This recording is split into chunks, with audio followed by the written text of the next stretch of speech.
Emily Hart was never supposed to be the center of national debate. A 34-year-old emergency room nurse, single mother, and public servant, she walked into a courtroom after a 12-hour trauma shift, still in scrubs, still marked by the night's chaos. She came not to make a statement, but to fight for custody of her daughter. Instead, she was reprimanded by a judge for looking unprofessional. That moment, intended as scolding, sparked a nationwide reckoning. What followed was a viral video, a standing ovation, a new law, and a shift in how justice sees those who serve in silence. But Emily wasn't looking to become a symbol. She just didn't have time to change clothes. What happened when the system met a woman too exhausted to apologize and too real to ignore? You're about to find out. Let us know. Where in the world are you watching from? Because this isn't just a courtroom story. It's a reminder of who we overlook and who we learn from. Under the harsh buzz of fluorescent lights, Courtroom 3C was already packed when the clock struck 9 a.m. Rows of tense faces, rustling paper, hushed whispers, a quiet storm brewing before the session began. But all the chatter stopped the moment Emily Thompson entered the room. She didn't come dressed to impress. She didn't come with carefully curated posture or professionally ironed clothes. She came in scrubs, faded blue, wrinkled, stained. One cuff bore the unmistakable smear of dried blood. Her name tag, slightly askew, read E. Thompson, RN. Her sneakers were old, worn down at the heels, and still damp from the morning rain. No one missed it. Not the jury clerk, not the bailiff, and certainly not Judge Margaret Ellison, seated high at the bench in a tailored black robe. The moment the judge's gaze lifted and met Emily's uniform, her face visibly hardened. Emily, 34, mother of two, trauma nurse at St. Jude's Regional, had just finished a 12-hour night shift in the ER. She hadn't gone home, hadn't stopped to change, hadn't taken a moment for herself. She came straight here because she had no choice. Today's hearing was critical. Her ex-husband was petitioning for partial custody of their children, claiming she was emotionally unstable, unreliable, and unavailable as a mother. Backed by a high-priced attorney, he had submitted psychological evaluations, selective screenshots of text exchanges, and affidavits from paid witnesses. Emily had none of that. What she had was a folder of work schedules, childcare receipts, character statements from fellow nurses, and a deep, sleepless ache in her chest. She wasn't there to put on a show. She was there to fight for her kids. Before anyone could say a word, Judge Ellison leaned forward, her expression pinched. "Miss Thompson," she said, voice clipped and sharp, "are you under the impression this is a hospital?" Emily froze mid-step halfway to her seat at the defendant's table. "No, Your Honor," she said, adjusting her grip on the file folder. "I just finished my shift and came straight here." Judge Ellison didn't blink. "This is a courtroom, not a break room. You're expected to dress appropriately for proceedings of this nature." A ripple of murmurs passed through the gallery. Emily's attorney, David Kessler, started to rise, clearly preparing to object or explain, but the judge held up a hand without looking at him. "Save it," she said coldly. "Miss Thompson, you are presenting yourself before this court in a custody hearing that could impact your children's future. You show up in what amounts to pajamas. Do you take this seriously at all?" Emily walked slowly to her seat. She didn't sit yet. Her breathing was steady, but inside, everything was tightening. Her hands still bore the imprints of latex gloves. The hem of her scrubs had been singed by a heating pad malfunction 4 nights ago.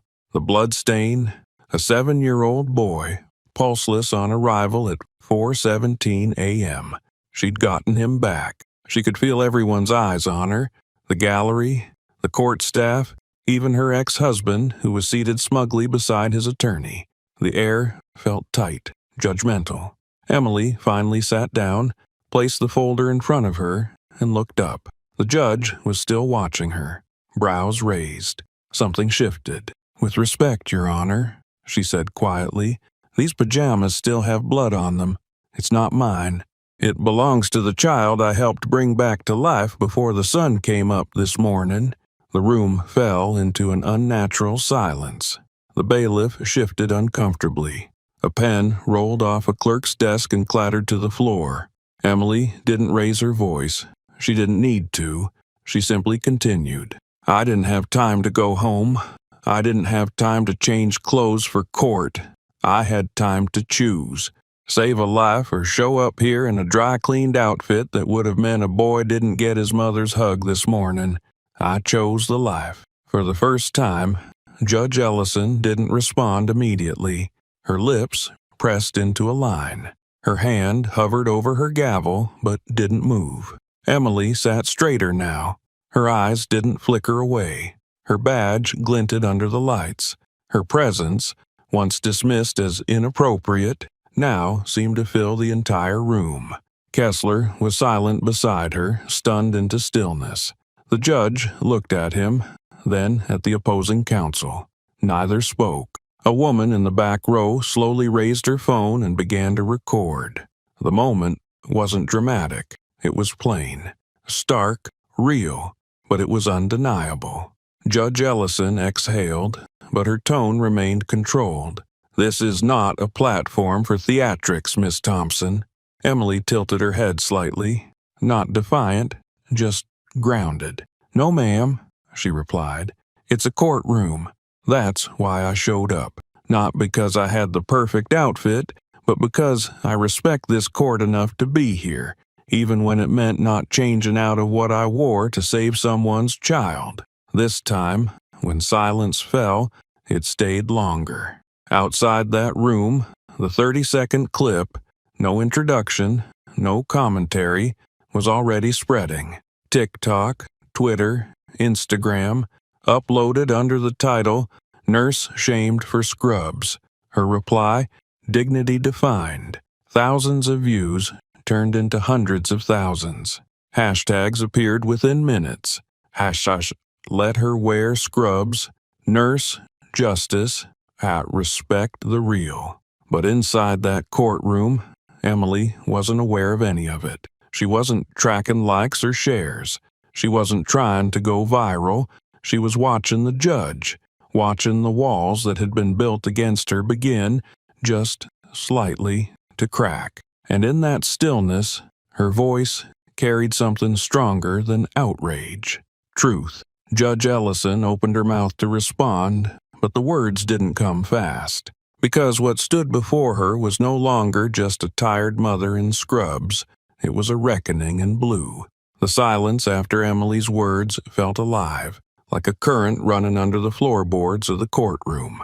For several long seconds, no one moved. No gavel struck, no lawyer rose, no objection was uttered. The only sound was the low mechanical hum of the ceiling vents, whispering over the crowd like a hush from the building itself. Emily didn't avert her gaze. She sat still, back straight, her hands resting on the edges of the folders she had brought, still smudged with fingerprints and hurried notes from the night before. She wasn't looking for applause. She was exhausted, bone deep, soul deep, exhausted, but anchored. And in that exhaustion was clarity. Judge Ellison's hand twitched above her bench, then drew back from the gavel as if it had grown too heavy to lift. Her expression was unreadable. The courtroom remained frozen. Somewhere near the back, a phone stayed trained on Emily, its screen glowing softly as the woman holding it barely breathed. The device caught the moment intact. A nurse in blood-stained scrubs saying she chose a life instead of an outfit. No commentary, no filters. Just truth, raw and unnarrated. Within minutes, the clip appeared online. A single sentence. "I didn't have time to change. I chose the life," became the caption. It was first uploaded by the young woman seated in the last row, a local college intern working part-time in the clerk's office. She hadn't meant to spark anything. She just knew she was witnessing something real, and in a world that edited everything, this felt sacred. The clip gained 10,000 views in the first 10 minutes. Within an hour, it was over 200,000. Back inside, courtroom 3C, no one yet knew. Emily sat still, unaware of the wave her words had triggered outside. All she saw was the judge, blinking once, then slowly straightening her shoulders. Judge Ellison reached for her pen instead of the gavel and wrote something in her legal pad without speaking. Emily's attorney, David Kessler, leaned in slightly, whispering under his breath, "You okay?" She gave a small nod. "Fine." But the stillness was short-lived. Across the aisle, Brandon Chase stood up with a fluid, practiced motion. Tall, clean-shaven, dressed in a sleek gray suit with a patterned pocket square, he adjusted his tie as he stepped toward the podium. Chase had made a name for himself representing high-net-worth clients in divorce and custody battles, often winning with precise language and ruthless efficiency. "Your Honor," he began smoothly, "may I proceed with cross-examination?" Judge Ellison gave the faintest nod. Chase turned his attention to Emily, his tone polite but pointed. "Miss Thompson, can you confirm for the record that you voluntarily chose to work a full night shift before today's hearing?" Emily looked at him. "Yes." "You were aware, I presume, that you had a custody hearing this morning?" "Yes, I was." He paused, then tilted his head slightly. "So, is it fair to say that you prioritized your job over preparing for this case and, by extension, over your children?" The air sucked out of the room. Someone in the gallery let out a sharp breath. Another shifted in their seat. Emily didn't flinch. She leaned slightly forward, clasping her hands. Her voice was calm, measured. "No, sir. I prioritized a child who wasn't mine but needed someone to stay. Because if my own daughter were coding on a hospital table at 4 a.m., I'd want someone like me to stay too." The words weren't emotional. They were deliberate. "I didn't choose between my job and my children," she continued. "I chose to be the kind of mother I hope shows up if they're ever in trouble. That's what this uniform means." Even Brandon Chase hesitated for a breath. Then he pressed forward. "You understand how it might look to this court," he said, his voice lower now, "that you came here unprepared, that you didn't make time to present yourself as a stable parent." Emily's face remained steady. "I came here in the only thing I had time for, the only thing that mattered. Every shift I work pays for my children's food, their roof, their therapy after their father left. This might not look impressive to a courtroom, but it's how I keep them safe." The gallery stirred again.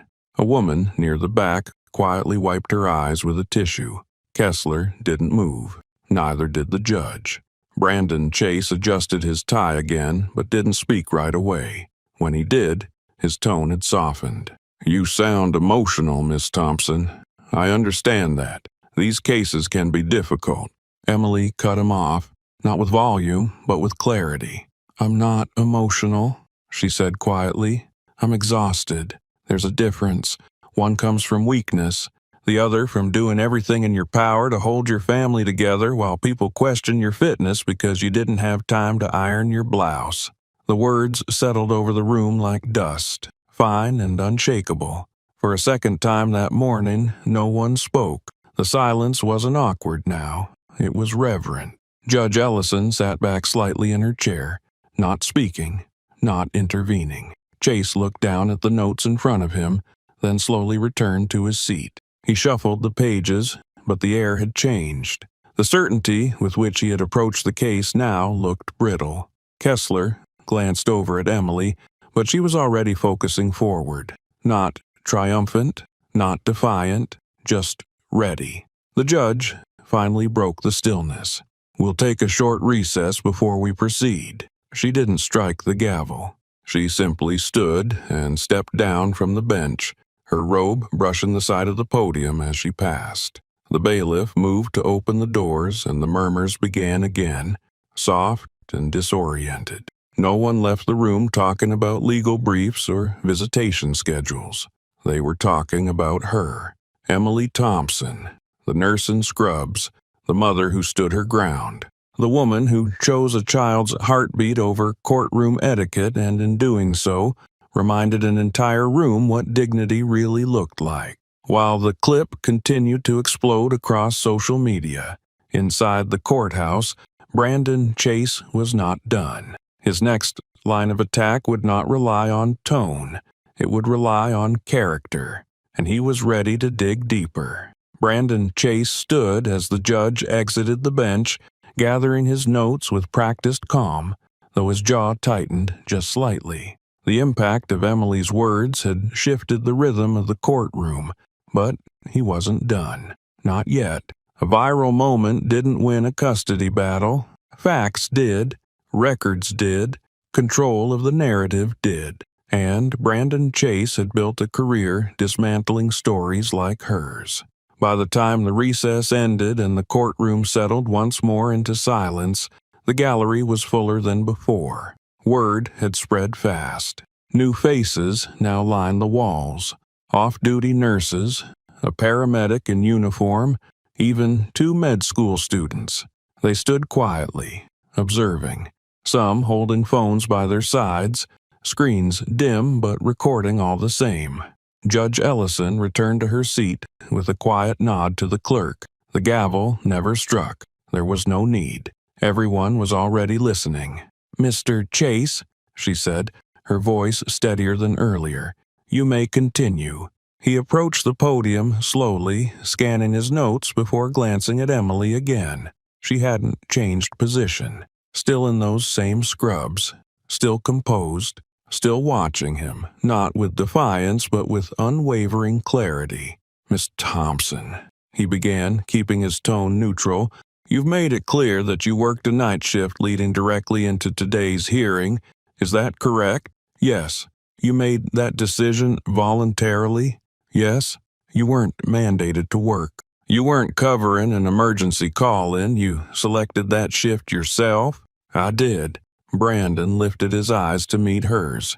"So, despite knowing this custody hearing was scheduled for this morning, you chose to take a shift that would leave you exhausted, unprepared, and, let's be candid, visibly unpresentable for court?" Objections stirred on the lips of David Kessler, but Emily held up a hand before he could speak. She looked directly at Brandon. "I chose to be there for a child who was dying," she said evenly, "because if my daughter ever ends up alone on a trauma table, I'd want the nurse on call to choose her too, even if it means walking into a courtroom tired, even if it means wearing blood." The gallery shifted.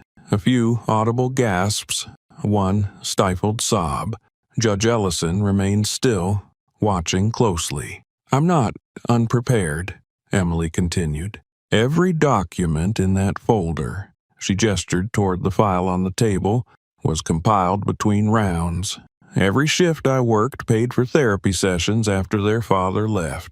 Every blister on my feet means they eat. So, no, I didn't show up in a tailored dress, but I showed up with evidence, with commitment, and with the truth." Brandon tapped his pen once against the podium. "You say your work supports your children, but doesn't showing up exhausted, possibly emotionally drained, suggest that they come second to your job?"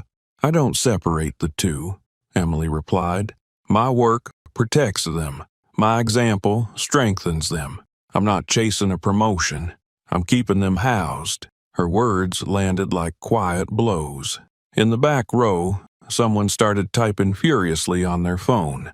The quote, "If my daughter ever ends up alone on a trauma table, I'd want the nurse to choose her too," was already making its way across the internet. Twitter, Reddit, Telegram, comment sections erupted in support. A nurse in Chicago reposted it with the caption, "This is why we stay late. This is who we are." The clip passed 500,000 views before court even resumed full testimony. But Emily didn't know that. She didn't know about the medical blog already drafting an editorial, or the local paper rushing a breaking news segment, or the pediatrician in Portland who sent the quote to every member of his ER team with the subject line, "Read this before your next shift." Inside courtroom 3C, she was only thinking of her children.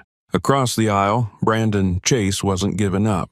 He pulled a printed email from a folder and held it up for the record. "This is an email from Miss Thompson's employer verifying her shift schedule," he said.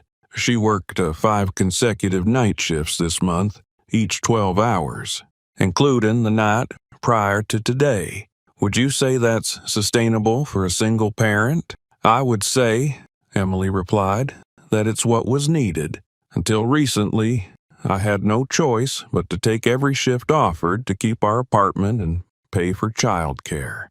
That changed when this hearing began. I cut back. But I took last night's shift because a colleague had a family emergency, and I had the training to cover for her. I didn't want a stranger handling a trauma intake when I was available. So you sacrificed sleep, focus, and court preparedness for a patient, for a child," she said simply. "Yes." Brandon looked to the judge. "No further questions for now." Judge Ellison gave a small nod, scribbled something in her pad, and said, "We'll resume with the next witness after a short delay." As the bailiff prepared to open the courtroom doors again, Emily reached into her bag for a bottle of water. Her hand paused on her phone, the screen flashing with missed messages and dozens of notifications she didn't open. What she didn't know, what no one in the room knew, was that her daughter, Sophie, had spent lunch alone that day. During recess at school, a group of classmates had seen the viral clip playing on a teacher's phone. One boy snorted, pointing and laughing. "That's your mom? Looks like she came from the dumpster." Another said, "Didn't she know she's supposed to dress up? She looks homeless." Sophie didn't respond. She walked to the restroom, locked the door behind her, and sat quietly for 10 minutes biting the inside of her cheek.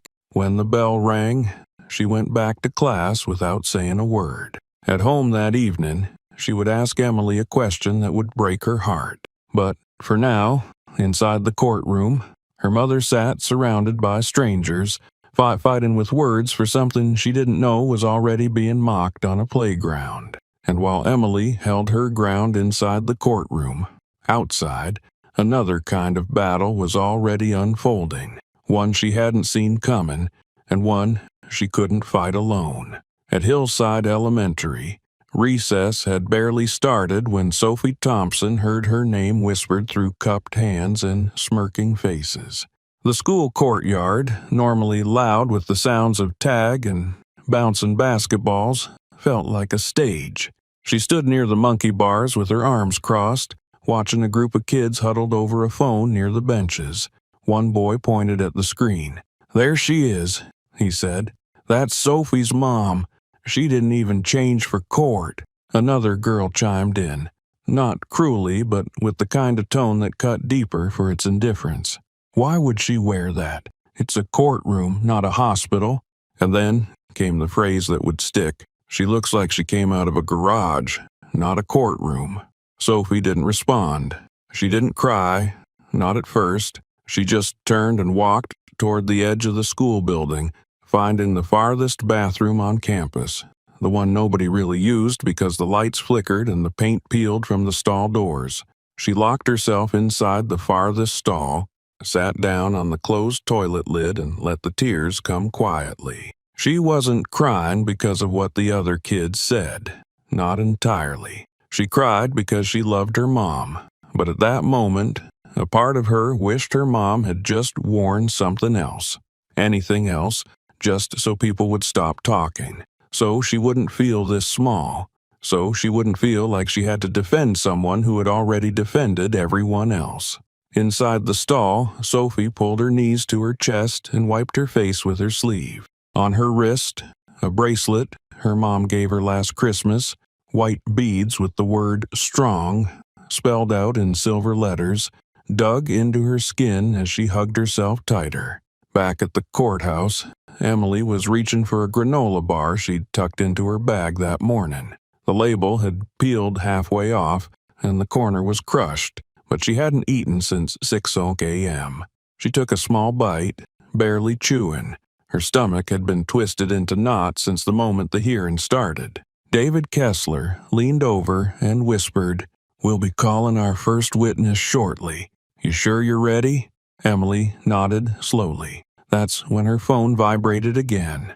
It was a message from Sophie's teacher. "Hi, Miss Thompson. Just a quick note. I think Sophie had a rough moment today during lunch. She seemed withdrawn after recess. She's fine now. Just wanted to keep you in the loop." Emily didn't react immediately. She read the message twice, then again. Her lips parted slightly, but no sound came. She closed her eyes briefly, pressing 2 fingers against her temple as if she could press the emotion back in. Kessler noticed the shift in her breathing. "Everything okay?" "She's fine," Emily said softly. "Just kids." She folded the phone back into her coat pocket. The pressure inside her chest intensified, not from fear of losing custody, though that fear never left, but from the knowledge that her daughter, right now, might be hurting because of her, because of the way she looked, because of the choice she had made that morning between saving a life and putting on a pair of pressed slacks. Emily had spent years learning how to compartmentalize chaos, triage, trauma, death. She had faced all of it and returned the next day. But this moment, this small message from a teacher with good intentions, cracked something in her that even a hospital shift couldn't prepare her for. She wasn't just fighting for her children's physical security anymore. She was fighting for their dignity, their confidence, their sense of pride when they said, "That's my mom," and she was doing it while wearing the very uniform people were now using to shame them. She looked at Kessler again, voice firmer. "Let's call the witness." "Are you sure?" he asked. "We can take a few more minutes." "No," she cut in. "We go now." Judge Ellison returned to the bench, her expression unreadable. She glanced at both attorneys. "Mr. Kessler, you may proceed." David rose and buttoned his suit jacket. "Your Honor, the defense would like to call our first witness to the stand." There was a small pause before the door at the back of the courtroom opened. As the witness entered, there was a rustle of discomfort in the second row. Not everyone approved of who was walking in. Some whispered. A few rolled their eyes.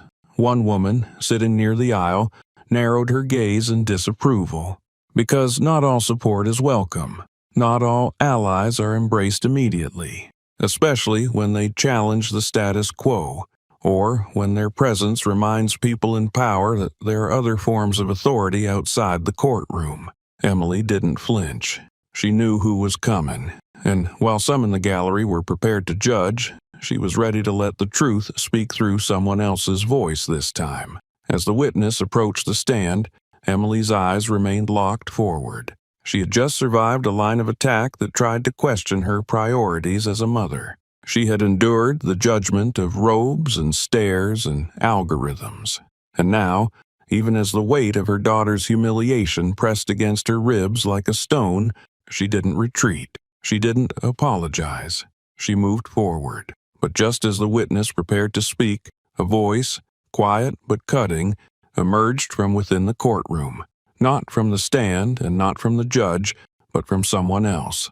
A whisper sharp enough to shake the next moment before it even began. As the courtroom settled and all eyes shifted to the witness being sworn in, a voice, low and almost lazy, broke the fragile hush. "Just another unhinged mother playing the victim."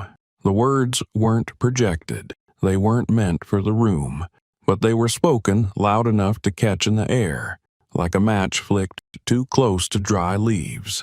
The speaker was Nina Hargrove, senior judicial assistant to Judge Ellison. She didn't glance around after saying it. She just leaned back in her chair behind the clerk's desk, eyes on her tablet, fingers tapping, unaware that the intern seated 2 rows behind her had already tapped the record button again. The phone, still quietly pointed toward the front of the courtroom, caught not just the words, but the slight upward curl of Nina's lips as she returned to her screen, dismissive, smug, certain no one of consequence had heard. But someone had, and more than one. Within an hour, the second video hit Twitter. The caption read, "Listen closely. This is how the court views working mothers." This wasn't Danielle's voice this time. It wasn't her explanation or her blood-stained uniform or her quiet resolve. It was the quiet scorn of someone behind the bench, and that made it worse. The video spread faster than the first. Comments flooded in. "So that's how they see us. Unhinged. A mother saves a life, and she's called unstable. Disgusting." Others responded differently. "She should have dressed appropriately. Actions have consequences. Courtrooms have rules." She knew that. The country divided. Not neatly, not predictably, but deeply. Talk radio seized the moment. Conservative hosts railed about courtroom decorum. Progressive pundits highlighted the quiet biases women faced, especially women in caregiving professions. News anchors dissected the clips frame by frame. Political commentators weaponized the case as a stand-in for national debates about respect, professionalism, and gendered expectations. It wasn't just a custody hearing anymore. It was a referendum on what authority looks like and who is allowed to embody it. Back inside courtroom 3C, Emily hadn't seen the second clip. She was still focused on the testimony, still sitting tall in her seat, though her shoulders had dropped slightly as the day dragged on and the weight of it pressed harder into her spine. Her attorney, David Kessler, leaned in. "We may need to address that comment." Emily looked at him. "What comment?" He paused. "I'll tell you later." Her eyes narrowed, but she nodded once. The witness on the stand continued, but the murmurs in the gallery were no longer about the testimony. People were looking at phones again, whispering, shifting in their seats. The judge noticed, glanced at her assistant, and raised a brow. Nina didn't react. Judge Ellison refocused on the testimony, but something had shifted again.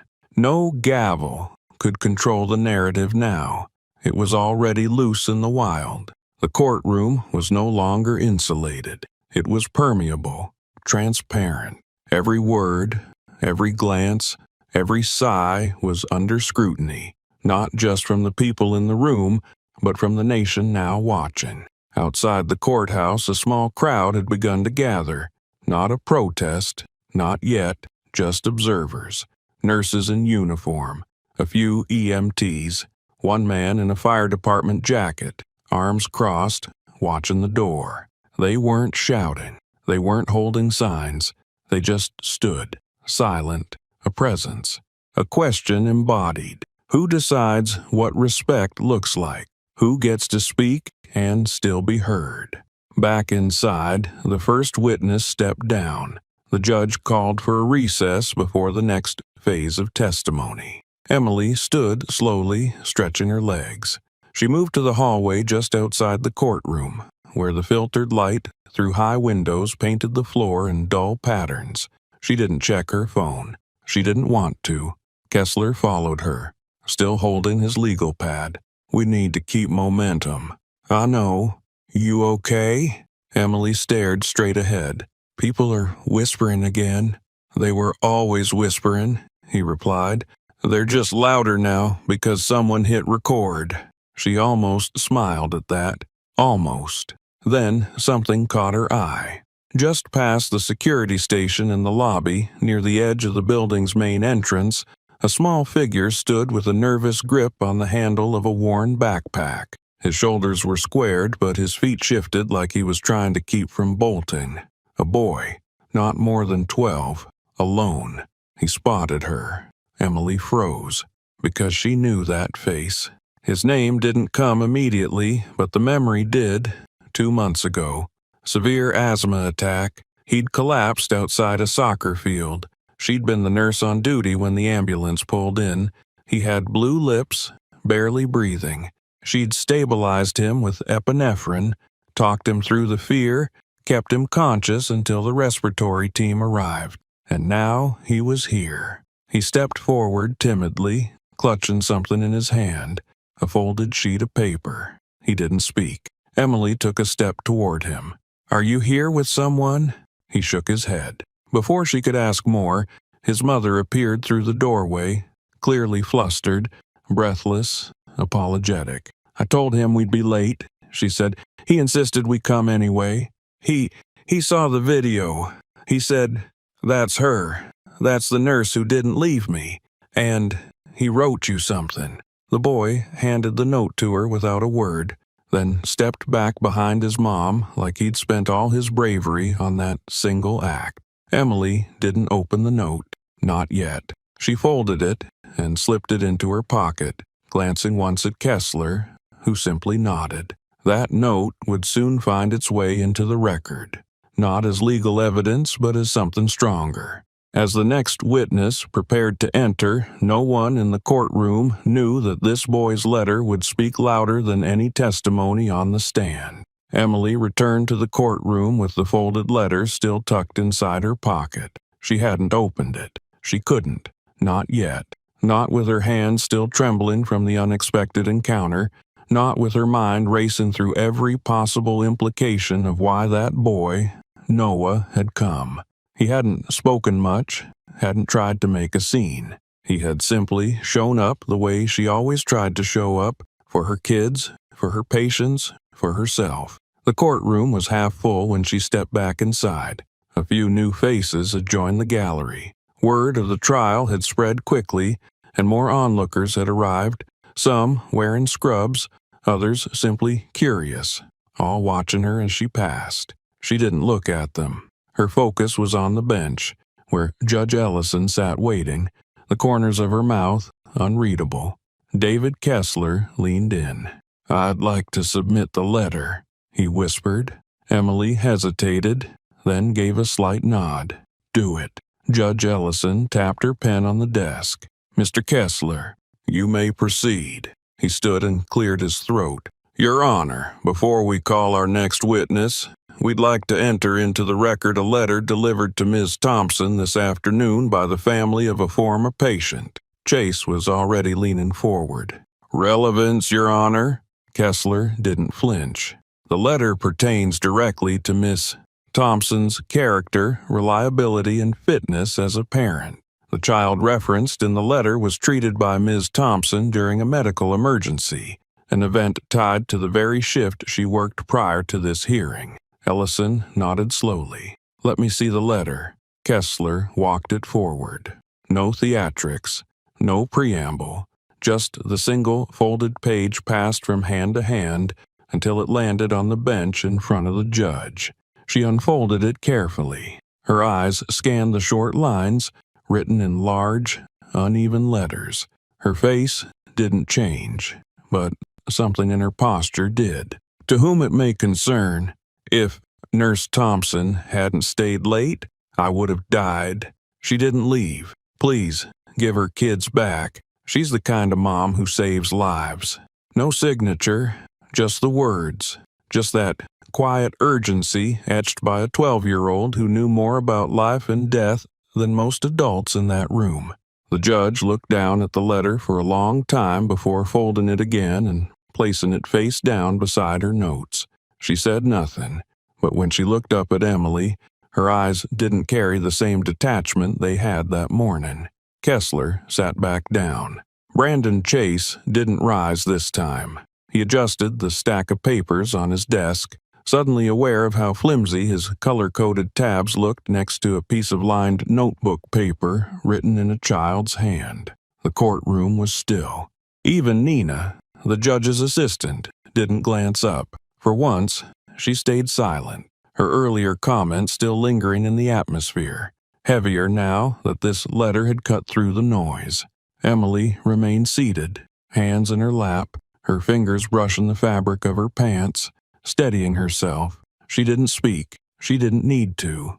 The letter had spoken for her. It had said more about her values, her priorities, her instincts as a caregiver and as a mother than any testimony ever could. She felt a strange heat behind her eyes, Not quite tears, not quite exhaustion, just something raw pushing forward. But she didn't let it surface. Instead, she straightened her back, pressed her feet flat to the floor, and braced for what came next. And then the door opened again. A hush fell over the room. No one was scheduled to testify at that moment. No name had been called, no summons issued. But there, standing in the doorway with her coat still on and a hospital badge clipped to her collar, was Dr. Helen Ruiz, Chief of Emergency Medicine at St. Jude's Regional Hospital. Emily's breath caught. She hadn't called her, hadn't even told her about the hearing. Dr. Ruiz had come on her own.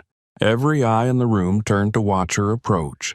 She walked with the confidence of someone who had spent decades commanding trauma teams in chaotic ER bays.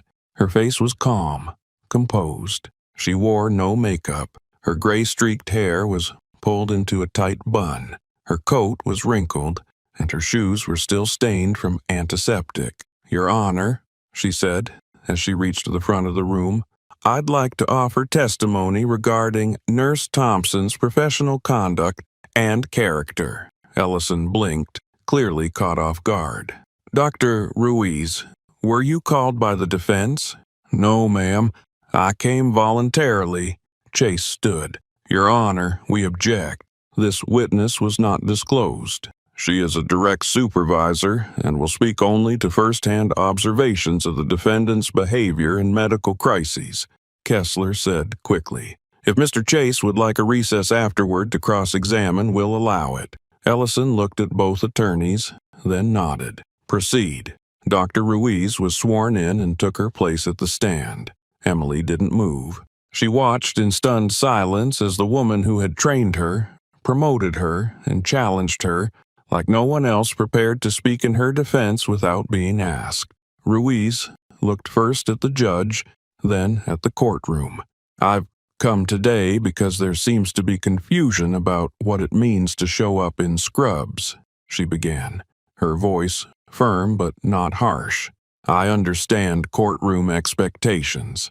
I understand formality. But I also understand what Nurse Thompson was doing before she walked through these doors." She paused, let the silence settle. She didn't come here in that uniform out of disrespect. She came because she stayed. She stayed after her shift ended. She stayed when the trauma team was short-handed. She stayed for a child who might not have survived if she hadn't. Emily looked down, her hands folding tighter. Ruiz continued. "If anyone in this room doubts what that means, what it costs to stay in a moment when everyone else is heading home, I invite you to visit our emergency department on a Friday night." The room was silent. Even Chase didn't move. But Dr. Ruiz wasn't done. She had one more piece of evidence. A letter written not by her, but by the parents of the boy Emily had saved that morning.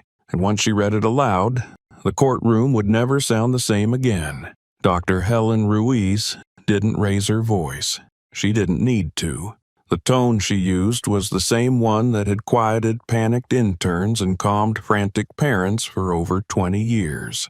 The courtroom leaned forward, not because she demanded their attention, but because she carried it with her. Her presence had that weight. "I'm the Chief of Emergency Medicine at St. Jude's Regional," she said, her eyes on Judge Ellison, "and Nurse Emily Thompson has worked under me for 8 years. The judge gave a slight nod, pen resting still on the legal pad before her. Dr. Ruiz folded her hands. "I wasn't asked to testify. No one called me. No one warned me. I saw the video this morning and I came here on my own, because sometimes silence is complicity." She glanced around the room. "So allow me to be clear about something.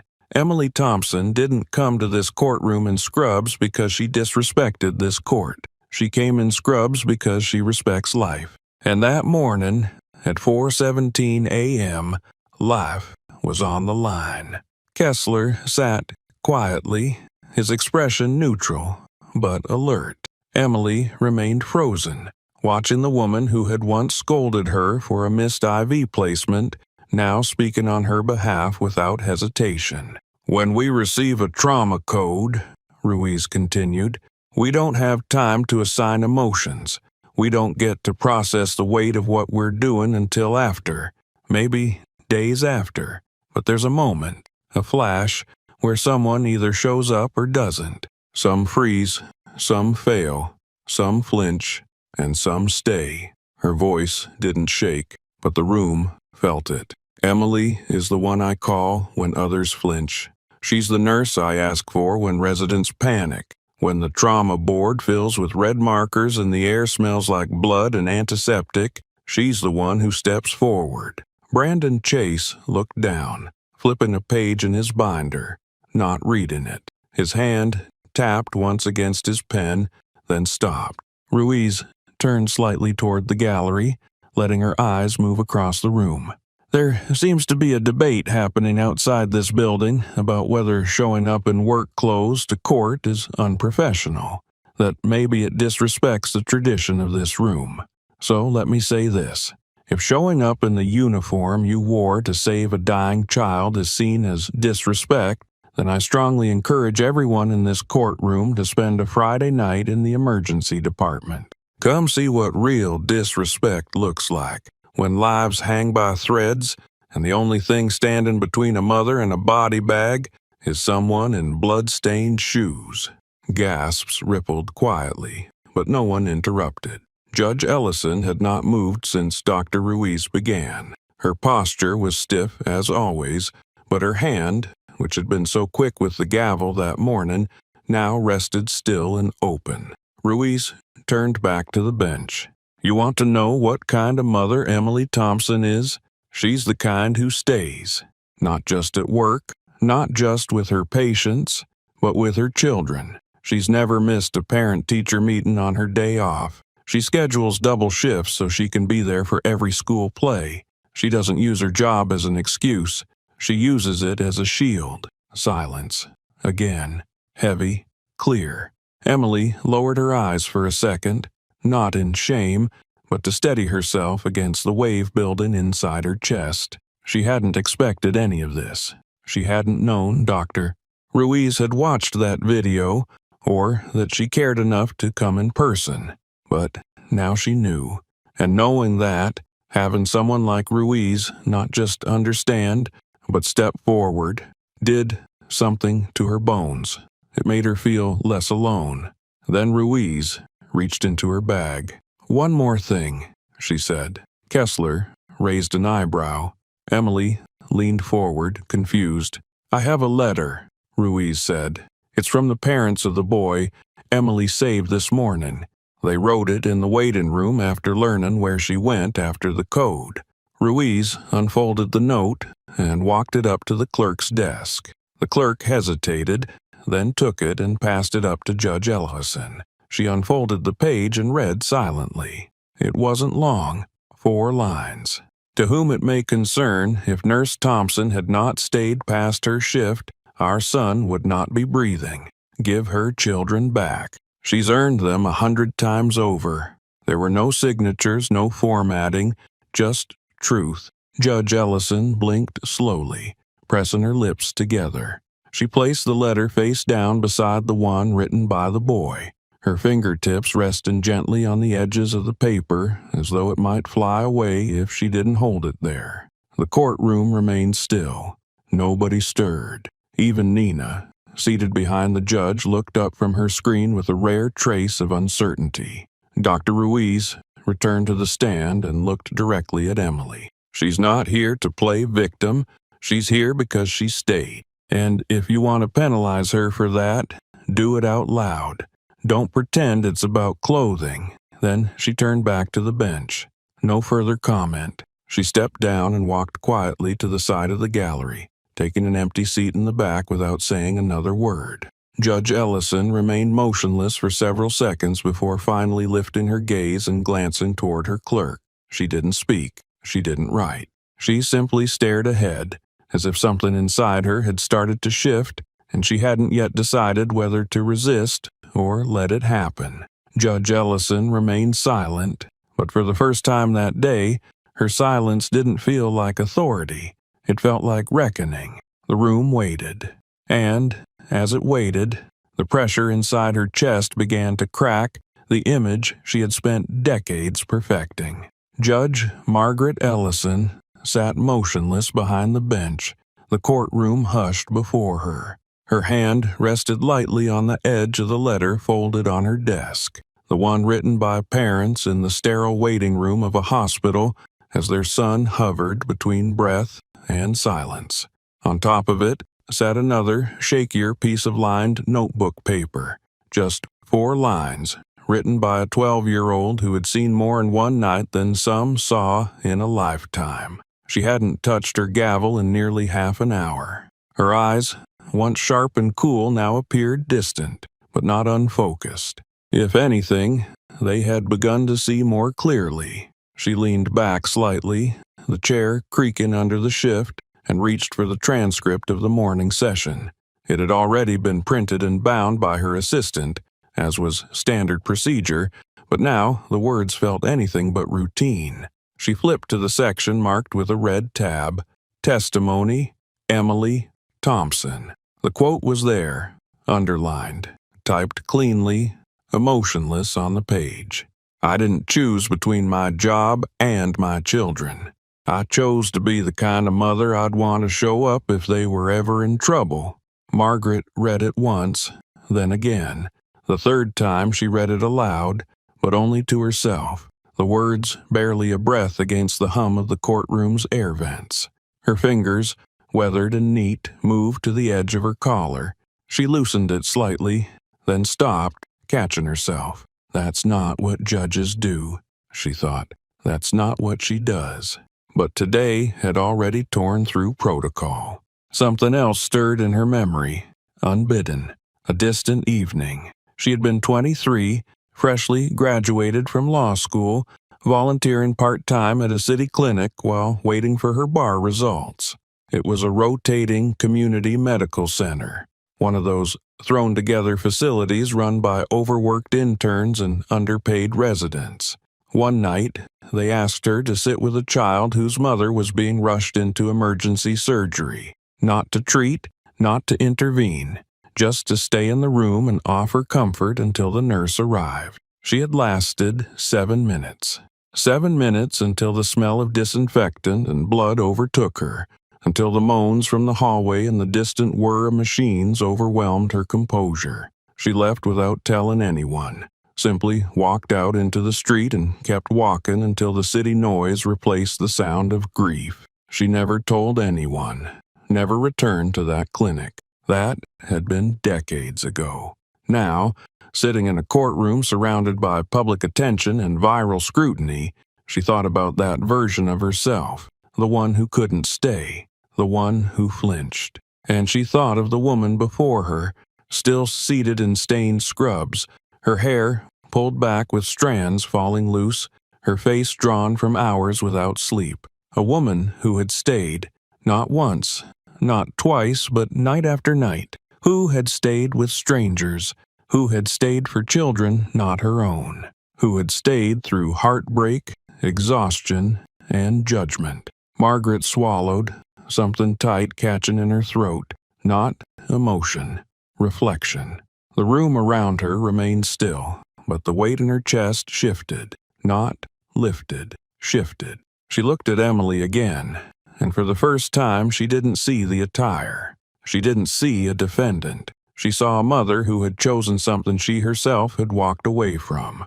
Slowly, Margaret folded the transcript closed. From her elevated seat, she glanced to her left. Nina, her assistant, sat still behind her desk, eyes down, likely pretending not to sense the shift in the room, but Margaret knew she did. She knew Nina had heard the testimony, the letter, the silence. She also knew Nina's earlier comment, caught on a now viral recording, had only widened the chasm between tradition and truth. Margaret wasn't ready to speak yet, so she didn't. She just sat, breathing in the weight of words not yet said, and let the courtroom remain in its unusual, sacred quiet. Outside, the world was louder. Across the courthouse plaza, people had begun to gather in larger numbers.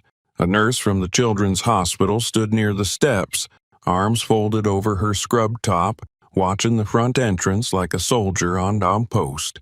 Beside her, an EMT from another district leaned against the handrail, sipping water, his uniform unzipped halfway down, revealing a patch for emergency rescue. They weren't there to protest. Not yet. They were there to be seen. And they were multiplying. By mid-afternoon, they lined the sidewalk, not shouting, not holding signs, but standing in quiet rows. Blue scrubs, gray flight suits, navy polos with ambulance insignias, all of them marked by the same thing, presence. Some held photos of children they'd treated. Others wore stethoscopes around their necks. One had a sticky note on his chest that read, "She stayed, so do we." Pedestrians stopped. Some joined. A local news van pulled into the lot across the street. Cameras were being assembled. Reporters were taking notes. Inside the courtroom, Emily hadn't yet seen the gathering. Her back was to the windows. She didn't know that people were standing because of her. She didn't know the nurse in the front row had driven 140 miles just to be there in person. She didn't know her words had rippled past the bench, the door, and the building. But Judge Ellison had begun to feel it. She didn't understand it fully yet, but something had begun to crack. Not her authority. That remained intact. What cracked was the image of what she thought a courtroom demanded from a mother, from a professional, from someone trying to prove they cared. Outside, the crowd would continue to grow. One by one, scrub-clad professionals would fill the plaza, not in defiance, but in solidarity, because something real had been said, and now it was their turn to stand behind it. Outside the courthouse, the temperature had risen by a few degrees, but no one moved from their place in line. Over 50 people stood shoulder to shoulder on the courthouse steps and along the sidewalk, facing the building in complete silence.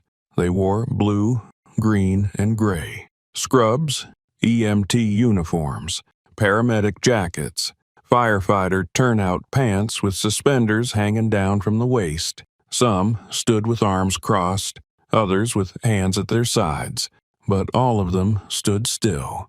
The line had formed slowly at first, one nurse, then two, then 7. Word had spread through private group chats, Slack threads, shift rotations.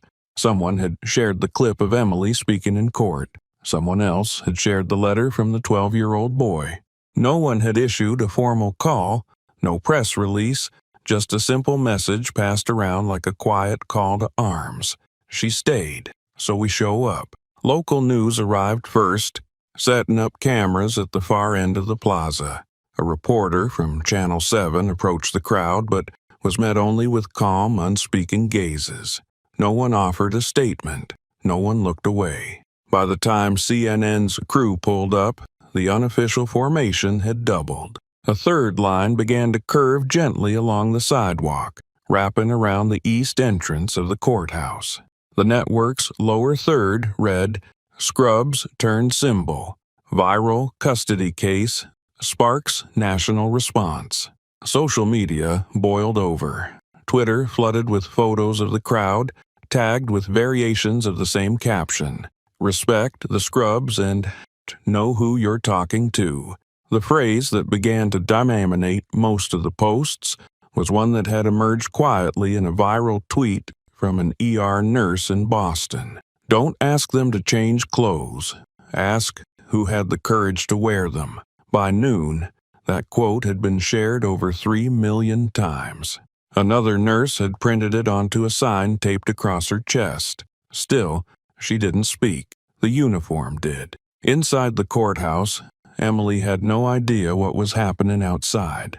The gallery had filled again, but she didn't turn to look. She sat beside her attorney, David Kessler, her knees steady, her back straight, despite the hours of stillness that had worn on every joint. The morning had passed like a storm. Testimony, challenge, exposure, and something else she couldn't name, but had begun to feel. A shift. She drank, from the same bottle of water she'd brought in at 9 a.m. It was nearly warm now. Her fingers moved across the file folder on the desk in front of her, half closed, still resting beside the transcripts. She hadn't checked her phone since the break. She hadn't dared. Kessler sat beside her, adjusting his tie as he glanced toward the door. "They're late starting again," he said. Emily didn't answer. He looked over. "You okay?" She turned her head. "What does okay mean in a courtroom?" He smiled faintly but didn't push. "I'll let you define it later." Outside, the number of onlookers continued to grow. Nurses from neighboring counties began to arrive. One drove in from 2 towns away during her break between shifts. A pair of firefighters from across the river arrived in full gear, their names printed on the backs of their coats. They parked the truck around the block to avoid creating a scene but joined the wall in silence. A few feet down the line, a young medical student stood holding a piece of notebook paper. It was the same quote Emily had spoken the day before. "I chose the life." By mid-afternoon, even the opposing counsel had noticed. Brandon Chase sat 3 rows back from the bench now, reviewing his notes, but his eyes flicked up toward the rear exit more often than the documents in his hand. He had heard about the gathering from his paralegal who showed him a news alert during the break. At first, he brushed it off. Just performative, he'd muttered. But now he wasn't so sure. Kessler received a quiet nudge from a court clerk who leaned in to whisper something to him. His eyebrows lifted. "They're calling us back in," he said to Emily. She stood slowly. Her feet ached. Her spine protested, but she didn't show it. As they walked toward the front of the room, Kessler leaned slightly closer. "There's a crowd outside, a big one." Emily looked at him, puzzled. "A crowd?" He nodded. "Mostly medical workers. They're in uniform, lining the steps.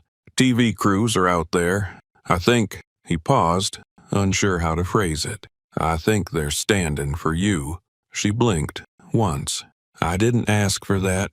I don't think that they're standing because you asked. I think they're standing because you didn't." Emily didn't respond. Not with words, but something flickered behind her eyes. A mixture of disbelief, fatigue, and something else. Recognition. She didn't know who those people were. She didn't know what they had heard or what had brought them to this building. But she knew what it meant to stand for someone who couldn't speak at that moment. She had done it 100 times. In trauma bays, in ICU corridors, in living rooms with grieving families. Now, someone was doing it for her. The bailiff opened the door and motioned toward the gallery. The hum of hushed voices faded quickly as people returned to their seats. Cameras weren't allowed inside, but the weight of the outside world seemed to follow them in. Emily crossed the threshold into courtroom 3C again, unaware that behind her another wave of scrub-wearing supporters had just arrived and taken their place on the courthouse steps. Quiet, present, unmoving. Inside, Emily took her seat once more, her lawyer beside her, her opponents across the aisle, and the room filling again with expectation.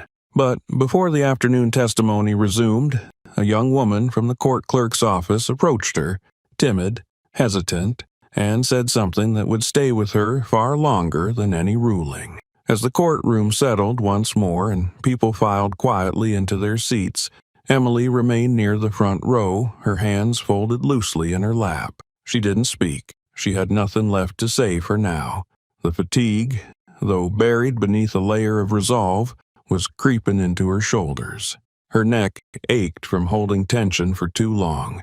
Her knees resisted every movement, but still she sat upright. Then came a small tap on her arm. Emily turned and saw a young woman standing beside her. She looked no older than 23, dressed in a gray blazer with a laminated court ID clipped to her belt.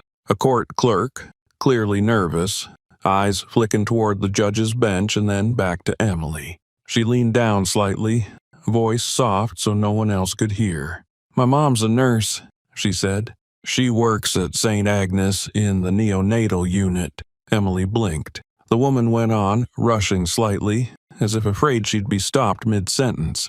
She's come home in tears before, exhausted, covered in things she never talks about. She never complains. She just says, "They needed me, so I stayed. I just wanted to say thank you for not changing. Not for them, not for anyone." Emily smiled gently, not wide, not dramatic, just enough for the clerk to know she'd been heard. "I'm not trying to be anything," Emily said quietly. "I'm not here to be a symbol." The clerk's eyebrows pulled together. "I'm just telling the truth," Emily finished. The clerk nodded, her lips pressed together, and returned quickly to her seat before anyone could notice the exchange. Emily turned back around. Kessler leaned in slightly. "What was that?" "Someone just told me their mother stays." He didn't ask more. There was nothing more to say. In that moment, it was enough. Then the doors at the front of the courtroom opened, and Judge Margaret Ellison stepped back in. She moved slowly to the bench, not because of age or hesitation, but because of the weight in the air. Something about her gait had changed. She stood the same, tall and composed, but the sharpness that had marked her earlier movements had softened. It wasn't defeat, it was reflection. She sat. The courtroom stood, then sat in turn. Margaret glanced at her assistant Nina, then at the clerk, then down at the papers in front of her. She didn't begin with the gavel. She didn't even announce the session was resuming. Instead, she folded her hands over her notes and looked up directly at Emily. She said nothing for a long time. Then, "Miss Thompson," she began, "you said something earlier that has stayed with me." Emily didn't move. "You said you didn't choose between your job and your children. You chose to be the kind of mother you'd wanted to show up if your own kids were in trouble." Margaret paused. The gallery was so quiet it might have been empty. "That line," the judge continued, "has echoed in my mind since the moment you said it. I've presided over this court for 19 years. I've heard thousands of testimonies, raw, rehearsed, righteous, but very few have unsettled my assumptions the way yours has." A few heads turned in the gallery. Nina shifted behind the bench, looking down at her notepad. Judge Ellison went on. "I pride myself on being impartial. I value discipline, order, respect. I've spent a lifetime believing that appearances are part of that.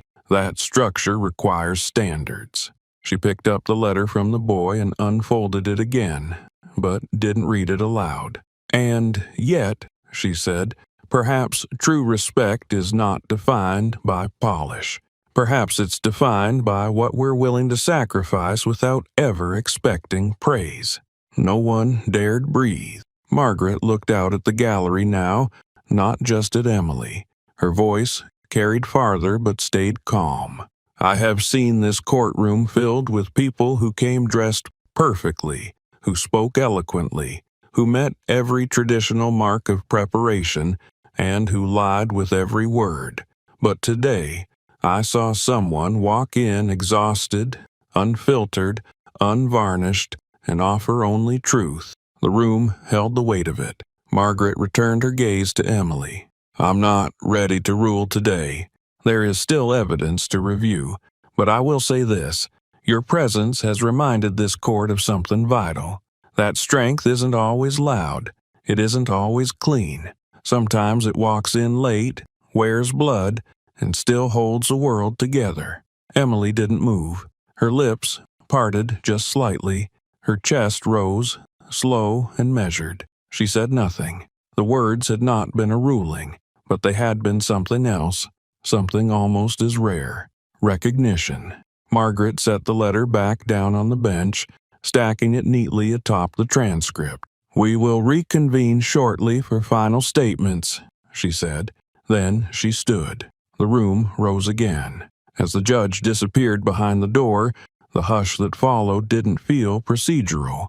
It felt like reverence, not for power, but for truth. Emily remained seated. She could feel eyes on her from all directions. She didn't turn. She didn't acknowledge them. Kessler leaned in again. "I think she heard you." Emily looked forward. No, I think she finally listened. Outside, the wall of uniforms continued to grow, and inside, the quiet before closing argument settled in. But what no one expected was that the next words to move the courtroom wouldn't come from either attorney. They would come from someone who hadn't planned to speak again. When the courtroom reconvened, it was quiet in a way few courtrooms ever are. Not a restless silence, not tension, something closer to reverence.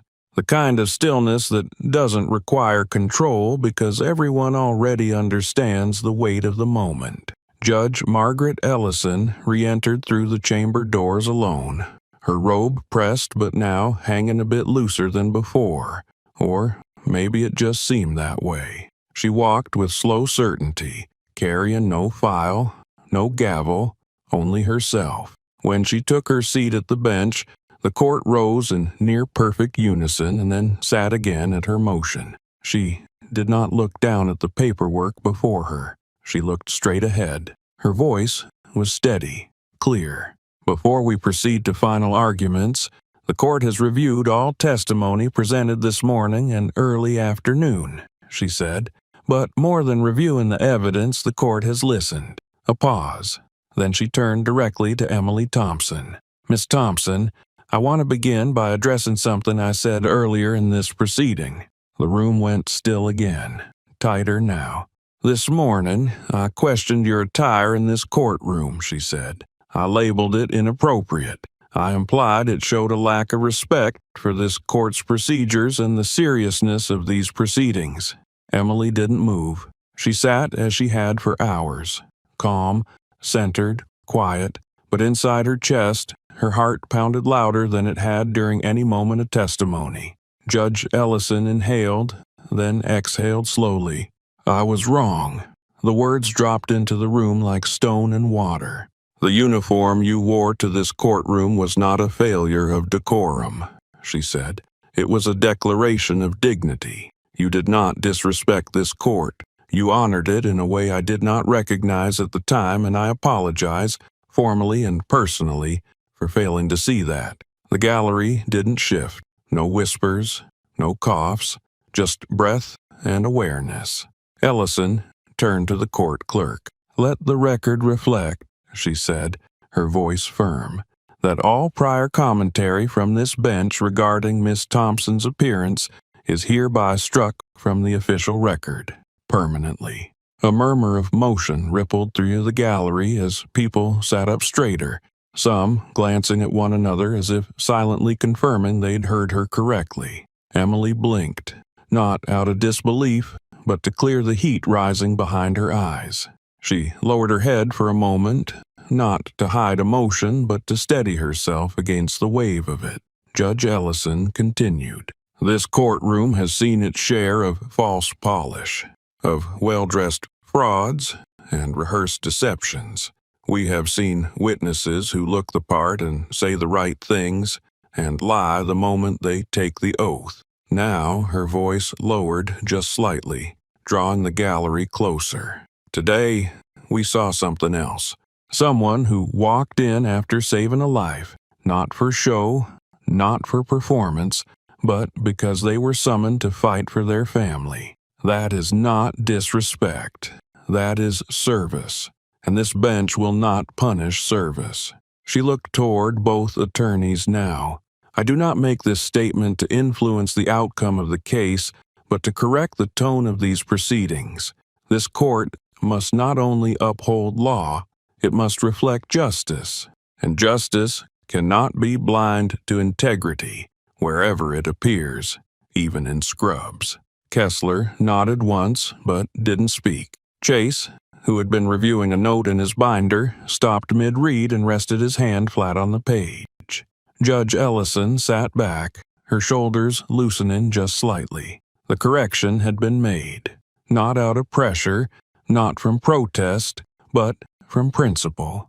She tapped her fingers once, lightly, on the edge of the bench. You may proceed with closing arguments, she said, but no one moved, not right away. The judge's words had created a shift, not just legally, but emotionally. In the gallery, a slow, invisible current moved across rows of seated citizens, professionals, observers. No phones lifted, no one clapped, but a collective hush took hold. A shared stillness born not of fear, but of respect. The courtroom had heard apologies before. It had seen judges walk back procedural errors, recuse themselves, issue clarifications. But rarely had it seen a bench acknowledge that its assumptions had been wrong, and rarer still was the sight of that retraction happening in real time, without force, without spin, just truth. Emily remained seated, her hands loosely clasped in her lap. She didn't smile. She didn't cry. Her eyes held something deeper than emotion, understanding that sometimes justice wasn't about being right, it was about being willing to admit when you weren't. The silence stretched on for another few seconds. Then, quietly, a single person in the gallery shifted, just a lean forward, a breath deeper than the last. A nurse, seated near the back wall, nodded once to herself, unseen by most. But others began to follow.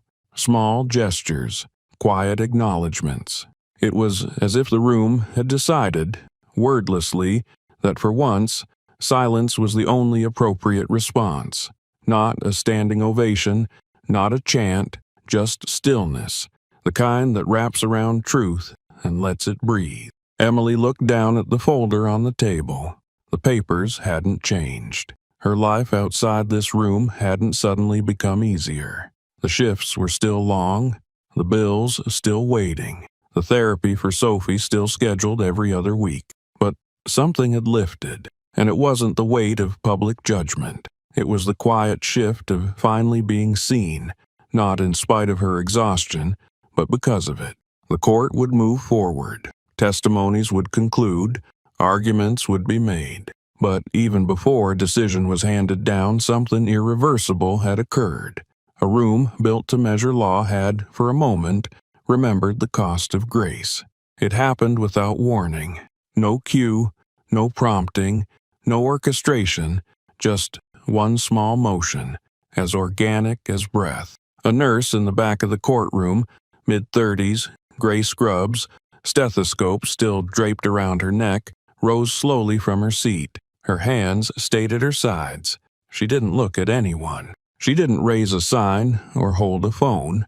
She simply stood. And in the stillness that followed Judge Ellison's words, the simple act of standing sent a ripple through the air. 2 rows ahead of her, another person stood, a man in an EMT uniform, hands clasped behind his back. Then a firefighter in the corner, boots scuffed from use, rose next. Then another, and another. Within 10 seconds, half the gallery was upright. In 20, the entire room was on its feet. Lawyers, court clerks, spectators.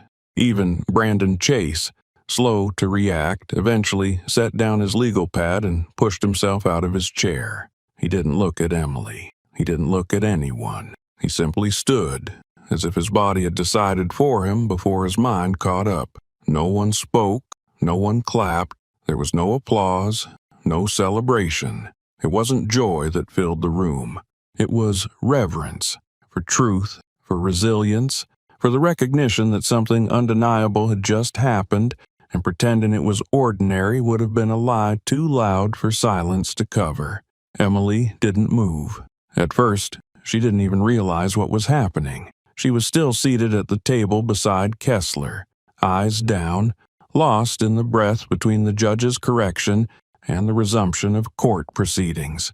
It wasn't until she felt the shift in the air, the weight of hundreds of eyes no longer watching from above, but from equal ground, that she finally lifted her head. She looked around.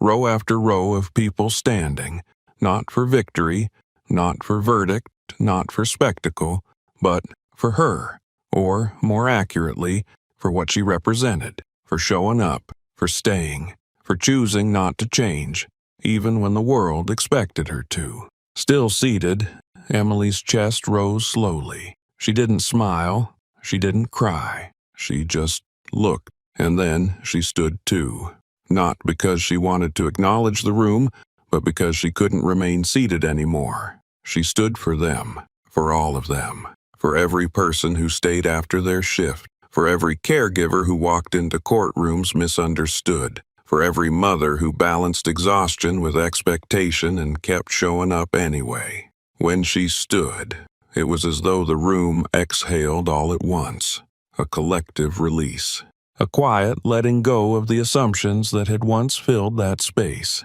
At the bench, Judge Ellison remained seated. She watched the room without interruption, her hands folded lightly on the desk before her, her face unreadable at first, until she lowered her head ever so slightly.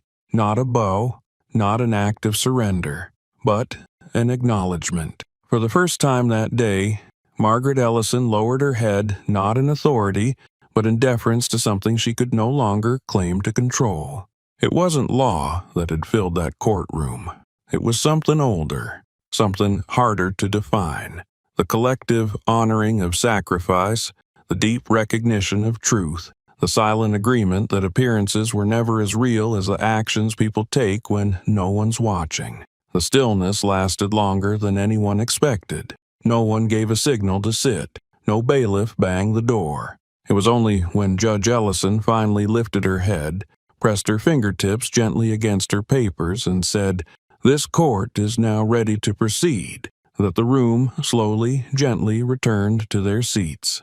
Not a shuffle, not a murmur. A quiet, unified descent back to attention. But everything had changed. Kessler sat straighter now, not with pride, but with purpose. Brandon Chase seemed less interested in his notes, more aware of the humanity he'd once tried to outmaneuver. Even Nina, seated stiffly behind the bench, no longer hid behind her screen. Her fingers hovered, idle, over her keyboard. Emily took her seat again. Her legs were tired, her shoulders hurt. Her mind was flooded with images she hadn't had time to process. The boy, the letters, the gathering outside, the young court clerk's voice, and now this, an entire courtroom standing not for ceremony, but for conviction. She inhaled deeply and looked forward. The judge adjusted her robe and picked up a pen.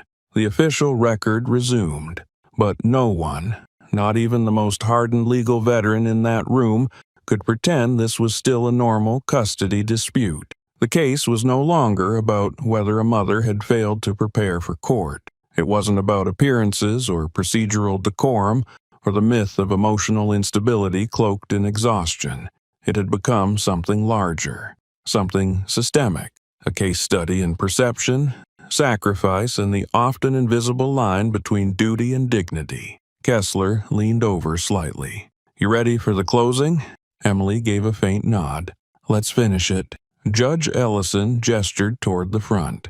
"Defense, you may proceed with your final argument." Kessler stood, but only briefly. "Your Honor," he said, "I believe my client has already made her closing argument. She made it with her presence, with her work, with her choices, with the testimony of the people she has served, and the silence of this courtroom."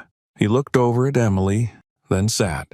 Judge Ellison turned her attention to Brandon Chase. He stood slowly. His hands stayed at his sides. His face, usually so prepared, so sure, now held something quieter, humbled. "I withdraw my final argument," he said. Gasps were heard, but quiet ones, respectful ones. Chase looked toward Emily. "The evidence is clear." He paused, then said something no one expected. "I was wrong." The courtroom held its breath once more, but now not out of suspense, out of transformation. And what followed was not a battle of attorneys, but the beginning of a decision the entire country would soon be watching. When the court fell quiet again, it wasn't the brittle silence of suspense, it was the quiet that follows something irreversible. Every seat in the room was filled, every pair of eyes trained on the front of the courtroom, but there was no tension now, no fidgeting, no rustling papers. It was the kind of stillness that demanded presence.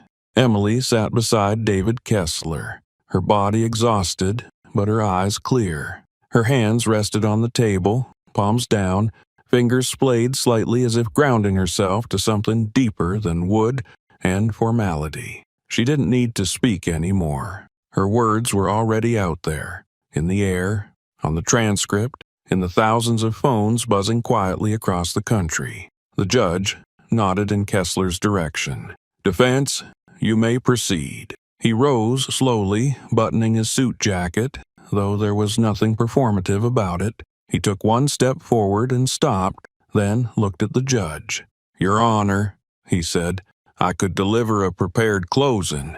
I could reiterate the testimony, the letters, the character witnesses, but I won't insult this court by pretending any of it would say more than what's already been said." He turned slightly, addressing the courtroom, not just the judge, but everyone listening. "My client," he said, gesturing to Emily, "has already made her argument. She made it by walking through those doors when she didn't have to. She made it by choosing someone else's child over her own comfort. She made it by showing up." He paused for only a second before turning back to Judge Ellison. "That's all I have." Then he sat down. The judge gave a small nod, barely perceptible, then turned to Brandon Chase. He stood slowly. For a man known for polished remarks and tightly controlled delivery, his movement was less confident now. Not defeated, just quieter, grounded in something more human than legal strategy. He looked down at the table for a moment, then spoke without notes. "Your Honor, I came into this courtroom believing I had the stronger case. On paper, it looked clean. A mother working long hours, emotional fatigue, missed appointments, scrubs worn to a courtroom. It looked easy." He glanced at Emily now, then back to the judge. "But this case was never about paper."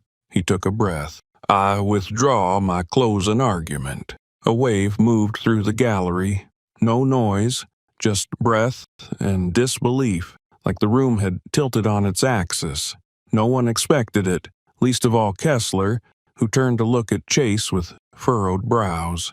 Chase continued. "I withdraw because the truth no longer needs to be argued. It's been lived, witnessed, stated without performance, and I won't pretend to be proud of standing on the other side of it." Then, almost as if the words surprised him as much as anyone else, he added, "I'm ashamed that I tried to frame this as irresponsibility when it was the opposite. Miss Thompson didn't abandon her kids. She embodied them. She showed the court and the country what it means to be the kind of parent we say we value but rarely defend." He looked back at Emily. "I was wrong." He sat down slowly, not rushed, not embarrassed, just done, and the courtroom, once again, fell completely silent. For the first time in hours, all attention turned toward the bench.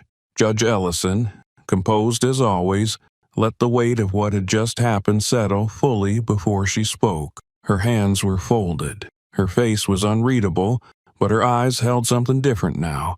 Not just understanding, but responsibility.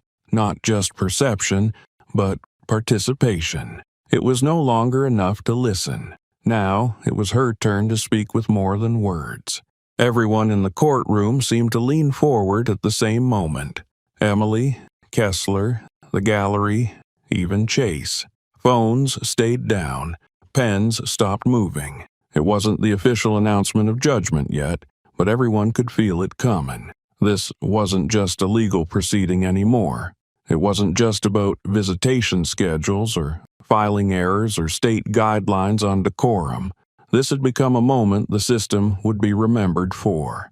Not for its rigidity, but for its response to truth when it finally stared it in the face.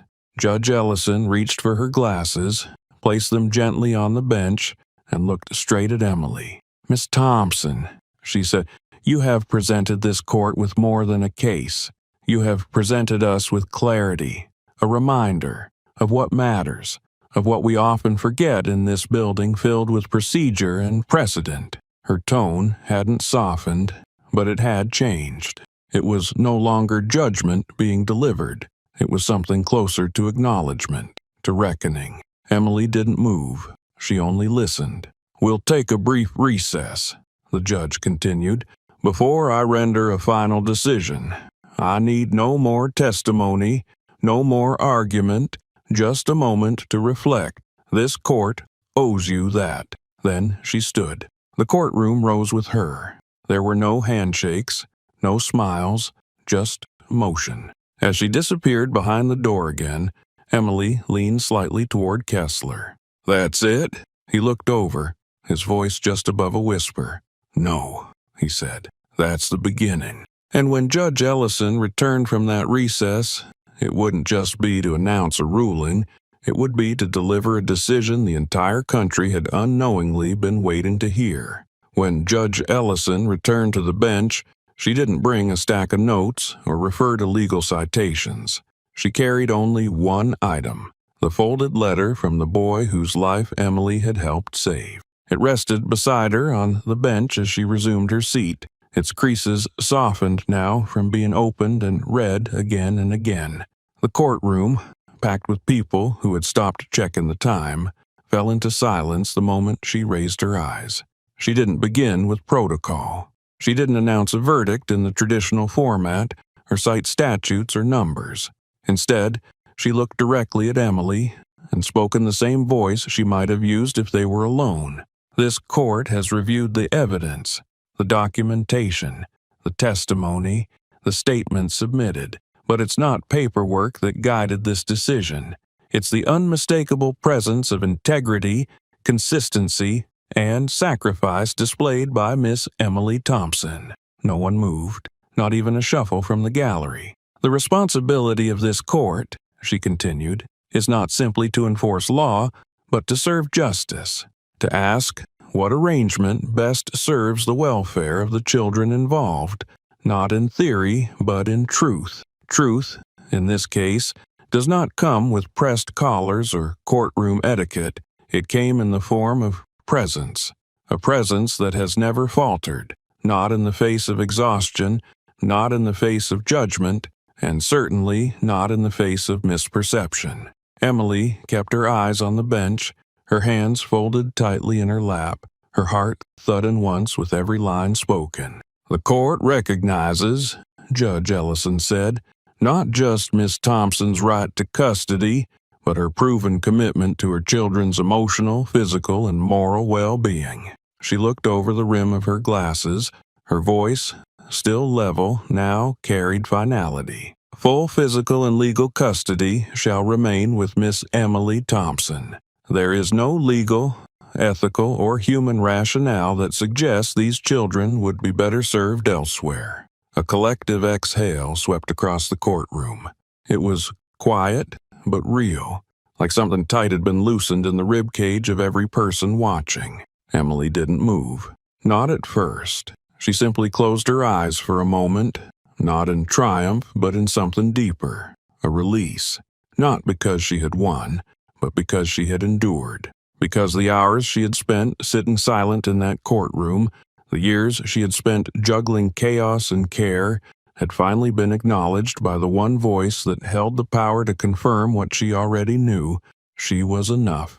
Judge Ellison wasn't finished. "This court thanks Miss Thompson," she said, "for reminding us that justice is not sterile, that duty is not always dignified in appearance, that motherhood at its truest is often invisible until we choose to see it." She glanced down, picked up the letter, and pressed her fingers against the fold. "This ruling is not a gift, it's a recognition of a woman who showed up for her children, for her patients, and, perhaps most importantly, for herself." Kessler leaned over to whisper, "It's over." Emily let out a breath that seemed to come from somewhere buried beneath every trauma shift and missed school play and sleepless night. Her shoulders dropped half an inch, her fingers finally unclenched. She looked up at the judge and gave the smallest nod, not seeking acknowledgement, just offering thanks. Not for the ruling, for the fairness, for the seeing. The judge gave a faint nod in return, then looked to both sides of the courtroom. "This court is adjourned." She struck the gavel once, and it echoed through the chamber like punctuation at the end of a sentence everyone had held in their chest for too long. As the sound faded, people didn't rush to leave. No one jumped from their seat or grabbed their coat. There were no dramatic exits or post-verdict murmurings. Instead, the gallery remained seated, still holding the stillness that had come to define this day. Emily stood slowly. She reached for her file folder, not because she needed it, but because it had traveled the journey with her. Kessler didn't say anything. He didn't have to. His slight smile and exhale said enough. Chase, across the aisle, stayed seated, staring at his notes but clearly no longer reading them. He looked up just once, nodded respectfully at Emily, then turned back toward his own table. No bitterness, no posturing, just a quiet retreat from a fight he now understood had never truly been his to win. Emily turned and saw the courtroom still watching her, not as a defendant, not as a witness, but as a whole person, as the mother, nurse, and woman who had stayed. She walked towards the rear exit, her movements slow but sure, not heavy anymore, not guarded, just tired in the honest way, where exhaustion no longer equals weakness but proof that something mattered. As she reached the doors, a woman in the gallery stood, then another, then a man near the aisle. One by one, they rose, not in applause but in continuation. A standing ovation had already passed through the room earlier, but this was different. This was not a moment. This was the beginning of memory. Outside, Emily stepped into the sunlight not as someone who had won, but as someone finally unburdened. And when her daughter ran into her arms on the courthouse steps, what mattered wasn't that the court had ruled in her favor.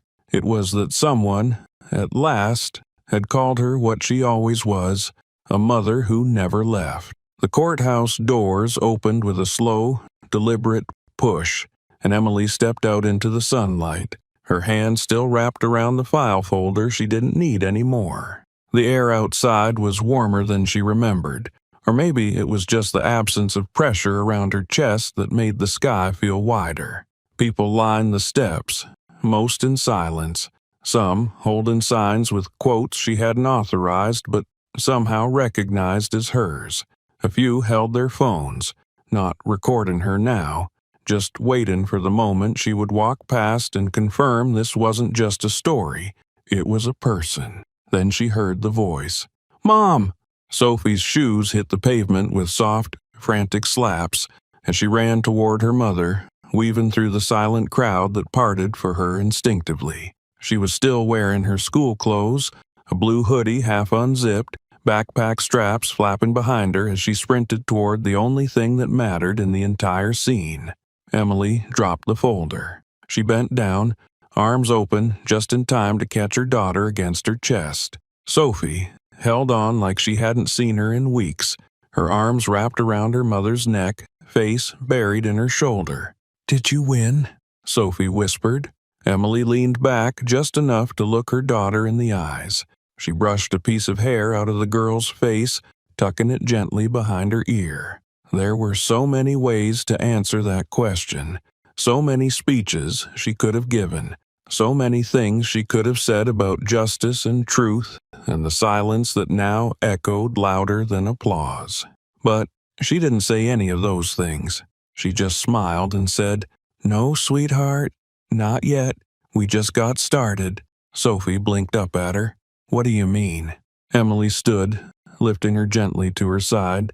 "It means what we do next matters more than what just happened.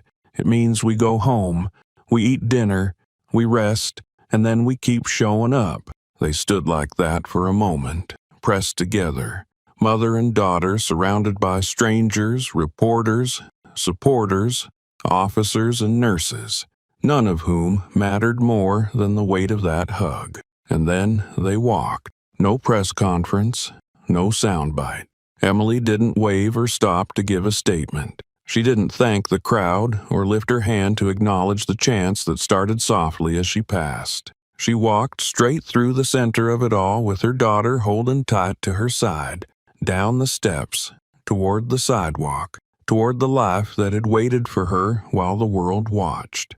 A news van followed them briefly. A camera rolled quietly from across the street. The video later made the rounds online, captioned, "She walked out the same way she walked in, unapologetic and unchanged."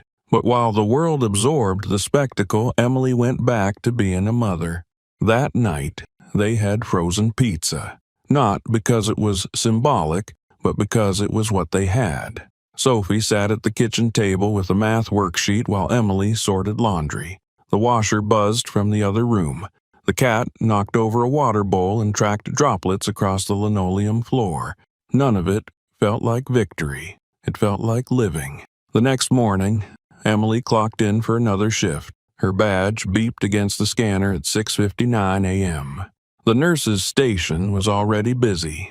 IV carts rolling past, coffee mugs tucked behind clipboards. One of the interns looked up and nodded toward her. No words, just the kind of respect that didn't need to be explained. Later that week, someone slid a folded piece of paper into her locker. No name, just a note. "Thanks for standing in court the way you stand in trauma. No excuses." At first, she didn't respond to the media requests. She let the emails pile up. Interview invitations, talk shows, national profiles. She deleted the first 20 without reading them. She wasn't interested in becoming something people consumed. She hadn't fought for a brand. She had fought for her family. But the story spread anyway. By Friday, #Scrubs in court was trending globally. Editorials appeared in major papers. The Washington Post called it a reckoning with outdated standards of professionalism. A clip of Judge Ellison's apology aired during prime time on every major network. A social media campaign was launched. Let them wear scrubs. Hospitals across the country hosted appreciation weeks with banners quoting Emily's words. Schools held essay contests titled, "What Does Strength Look Like?"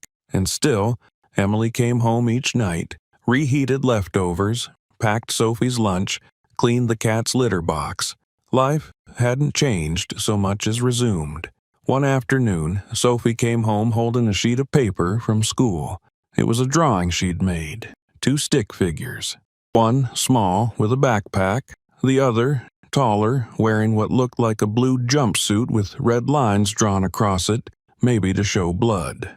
Above them, in thick crayon, were the words, "My mom didn't win the case. She won everything." Emily didn't frame it. She just pinned it to the fridge. Later that night, she sat on the couch folding towels, the sound of a sitcom laugh track playing in the background, when she got a message from Dr. Helen Ruiz. "You're still charting on the board. Want the weekend off?" Emily smiled at the phone, then typed back one line. "Not if I'm still needed." She put the phone down, leaned back, and closed her eyes for a moment. This wasn't a storybook ending. There were no parades or medals, but something had shifted, not in the system, in the way people saw it. And it started with a woman too tired to iron her clothes, but never too tired to show up. The world may have kept watching, but Emily returned to her shift. What she didn't expect was the call waiting for her in the break room 3 days later, an invitation she never saw coming, from a place she never imagined her story would reach. It started with one hospital in Oregon, then another in Michigan.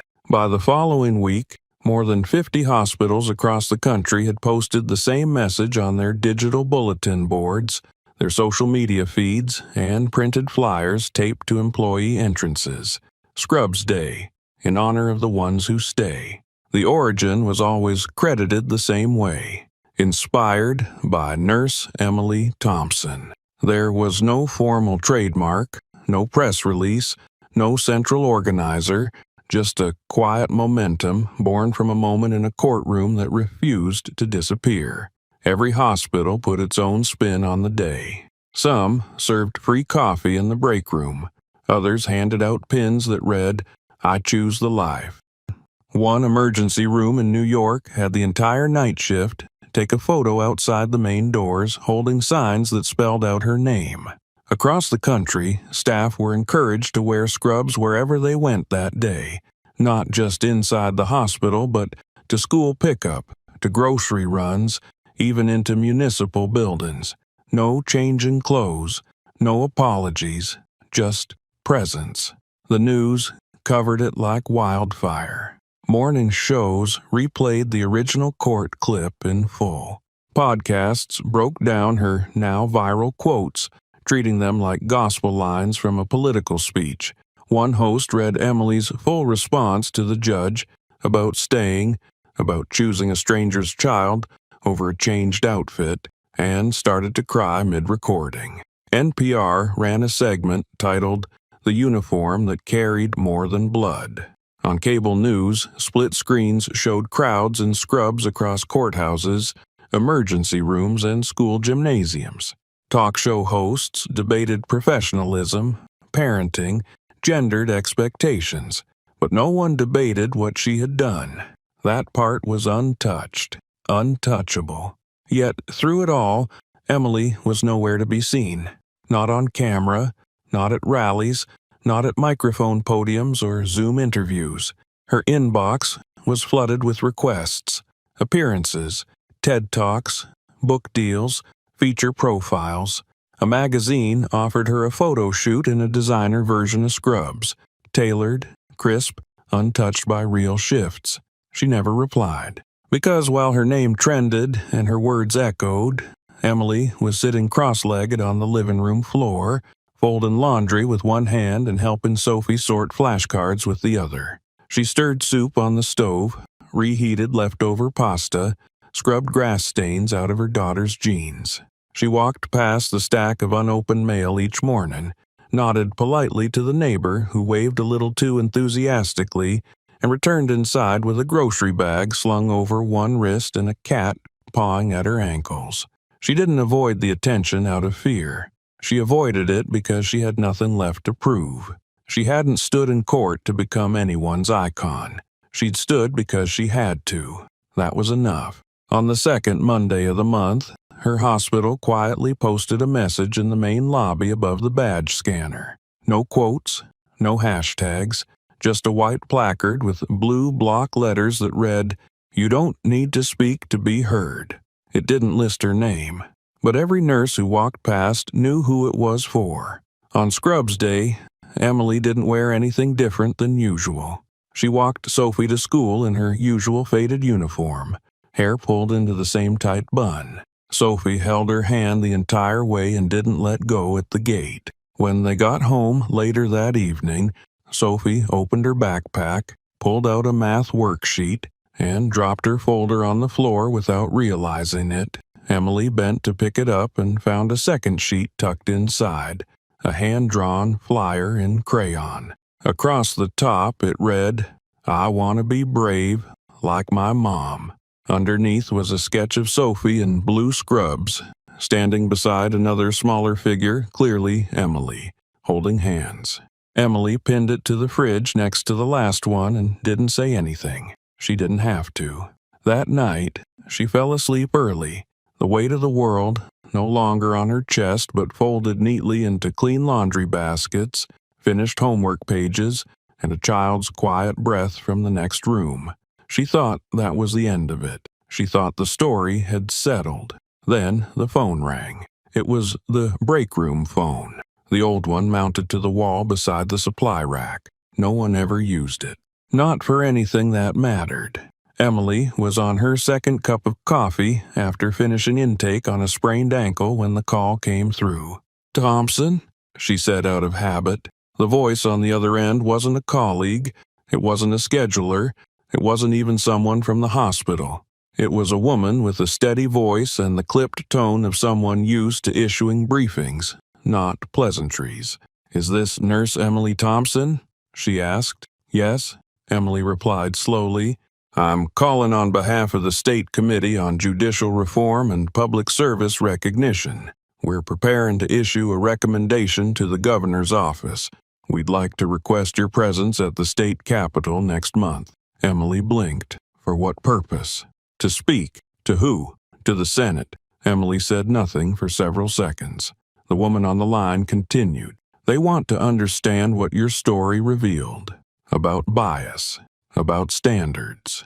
About how systems perceive those they claim to serve. Emily rubbed her forehead, leaned against the counter, and stared at the vending machine across the room. I'm not a speaker, she said softly. We don't need a speaker, the woman said. We need someone real. Emily didn't answer right away. She ended the call, folded her arms, and stared out the window of the break room. Because now, she wasn't just deciding whether to show up again.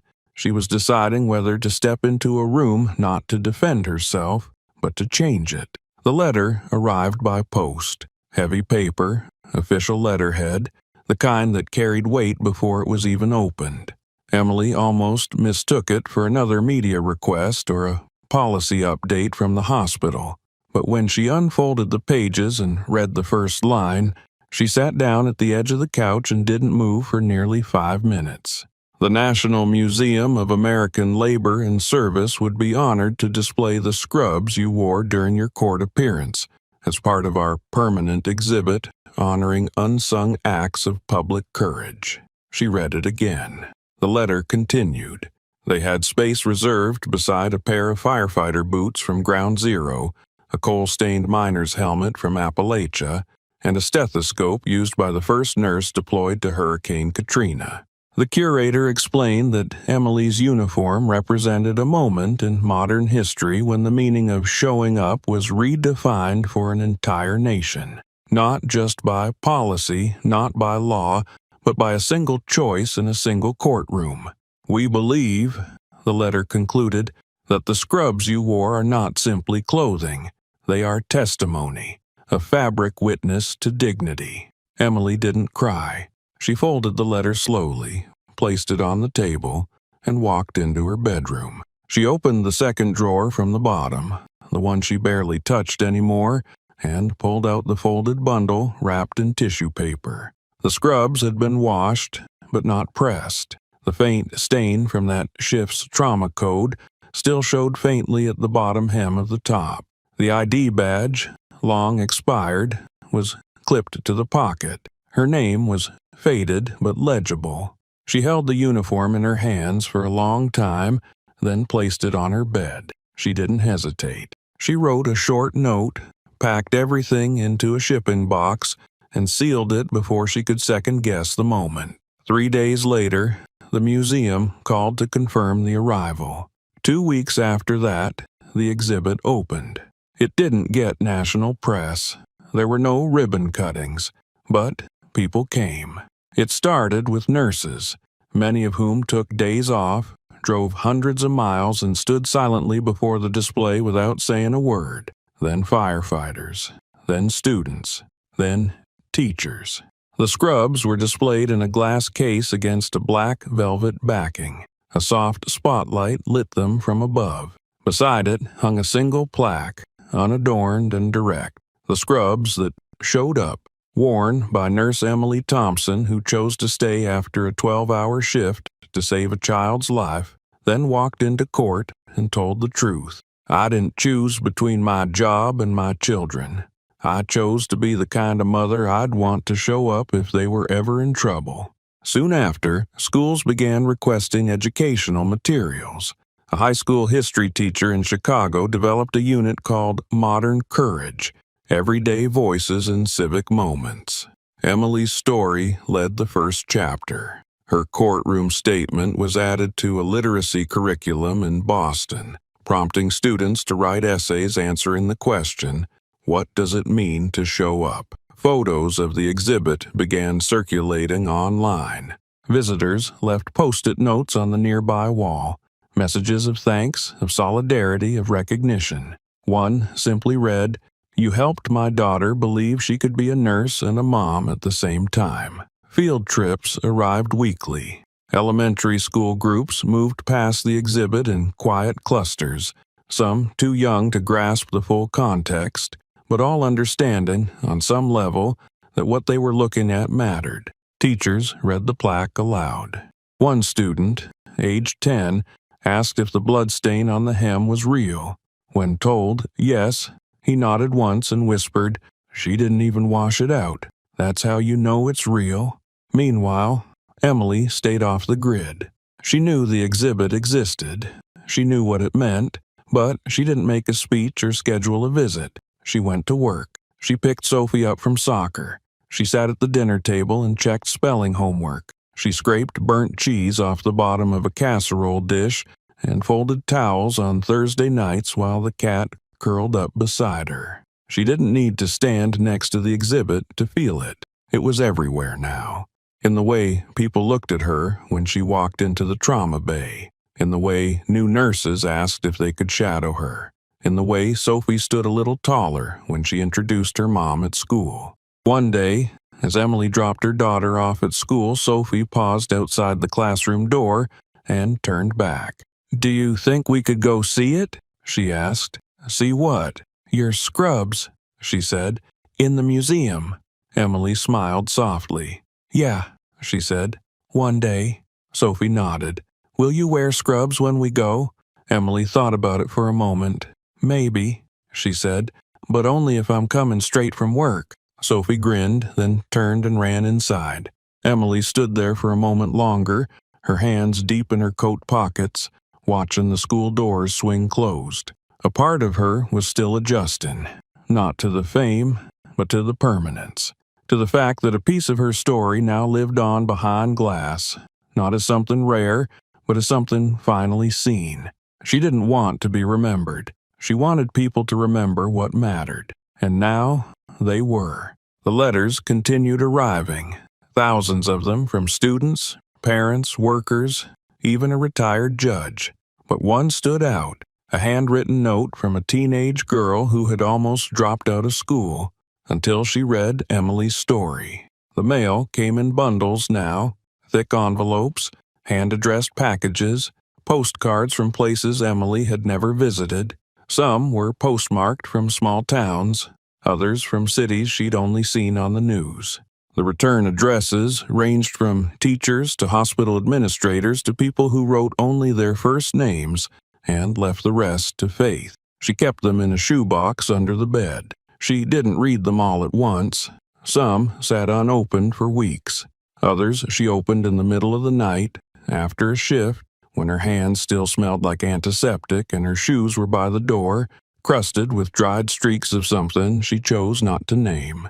One evening, after helping Sophie with her science worksheet and microwaving leftover soup, she pulled a letter from the bottom of the stack. No return address.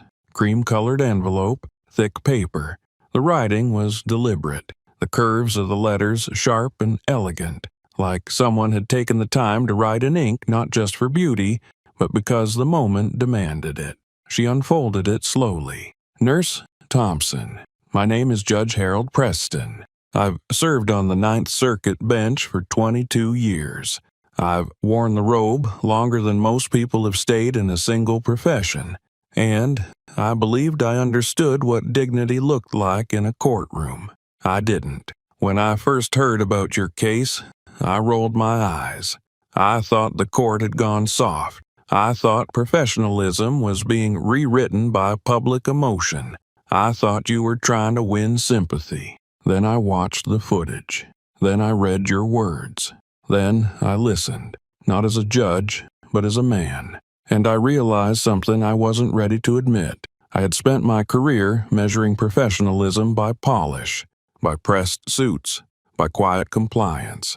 I mistook form for substance. You reminded me what justice is supposed to protect, not protocol, not appearance, sacrifice. And I'm sorry it took your exhaustion, your blood-stained scrubs, and your clarity to show me that. You may never wear a robe, but you showed the rest of us what it means to carry something heavier than one.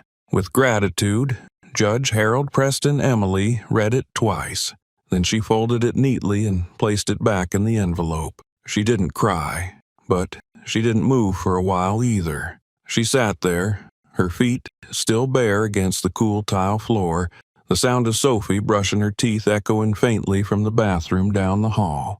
She added the letter to the box.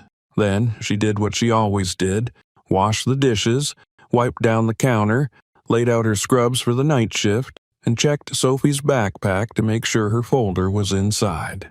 Because no matter how many letters came, no matter how many exhibitions or editorials or messages from judges appeared at her door, the work remained the same. Emily still showed up. She still clocked in at 6:59 p.m., changed into her sneakers behind the nurse's station, and checked the trauma board for red tags. She still brought the same old lunch, a turkey sandwich wrapped in foil with a note from Sophie tucked inside. "You're stronger than blood," one of them read last week in red marker. She still held the hands of strangers, still whispered comfort while machines beeped, still changed linens in the middle of the night, still stood silently when families broke. Her co-workers had adjusted to the attention.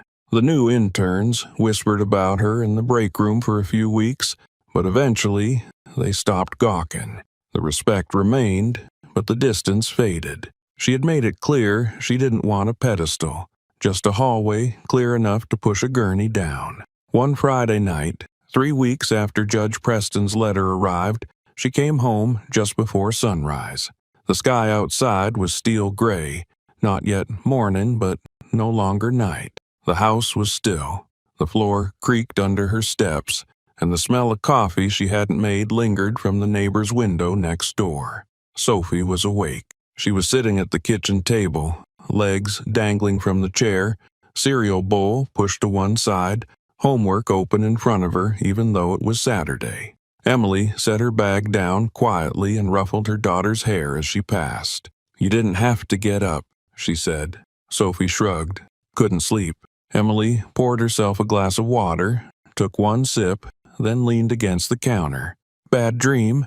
Sophie shook her head. "No, just thinking." Emily tilted her head. "About what?" Sophie looked up.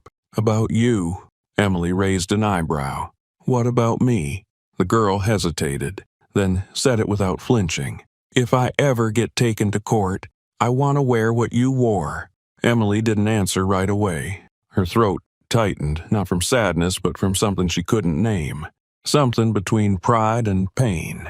The kind of feeling that sits deep in the chest and reminds you that legacy doesn't come from headlines. It comes from eyes watching when you think no one is. She walked over, crouched down beside Sophie's chair, and placed a hand on her knee. "You don't have to wear what I wore," she said gently. "You just have to show up. That's what matters." Sophie nodded once, serious. Then she said, "But I want to wear it anyway. It means something now." Emily didn't speak. She just wrapped her arms around her daughter and pulled her close, forehead resting against the side of Sophie's head. The kitchen was quiet. The house held its breath. And in that silence, Emily realized something that none of the letters had been able to make her feel fully, not even the one from the judge. She had changed something, not the world, just one person. But maybe, for a mother, that was the world. As the months passed, Emily's name slowly faded from trending lists but not from memory. And when she finally agreed to speak, it wasn't at a rally or on television. It was somewhere far quieter. A school, a stage, and an auditorium full of kids who were still learning what it meant to be strong. The sun had just slipped below the horizon, casting long blue shadows across the living room as Emily folded a stack of towels on the couch. The TV hummed softly in the background, playing a documentary she wasn't really watching. Across the room, Sophie lay sprawled on the rug, coloring with a box of worn crayons and a pad of paper balanced across her knees. It had been a quiet Saturday. No calls, no shifts, no breaking news. Just a mother and daughter existing in the slow rhythm of normalcy. Sophie was unusually quiet, her brows furrowed in concentration. Emily kept folding, one corner, then the next. The rhythm soothed her. Then, without looking up, Sophie said it. "When I grow up, I'm going to wear scrubs too." Emily paused mid-fold, her fingers wrapped around the edge of a faded yellow towel. She looked across the room at her daughter, who had stopped coloring but hadn't looked up. The The words hung there, simple, clear, and somehow heavier than they should have been. Sophie finally met her eyes. "Like you."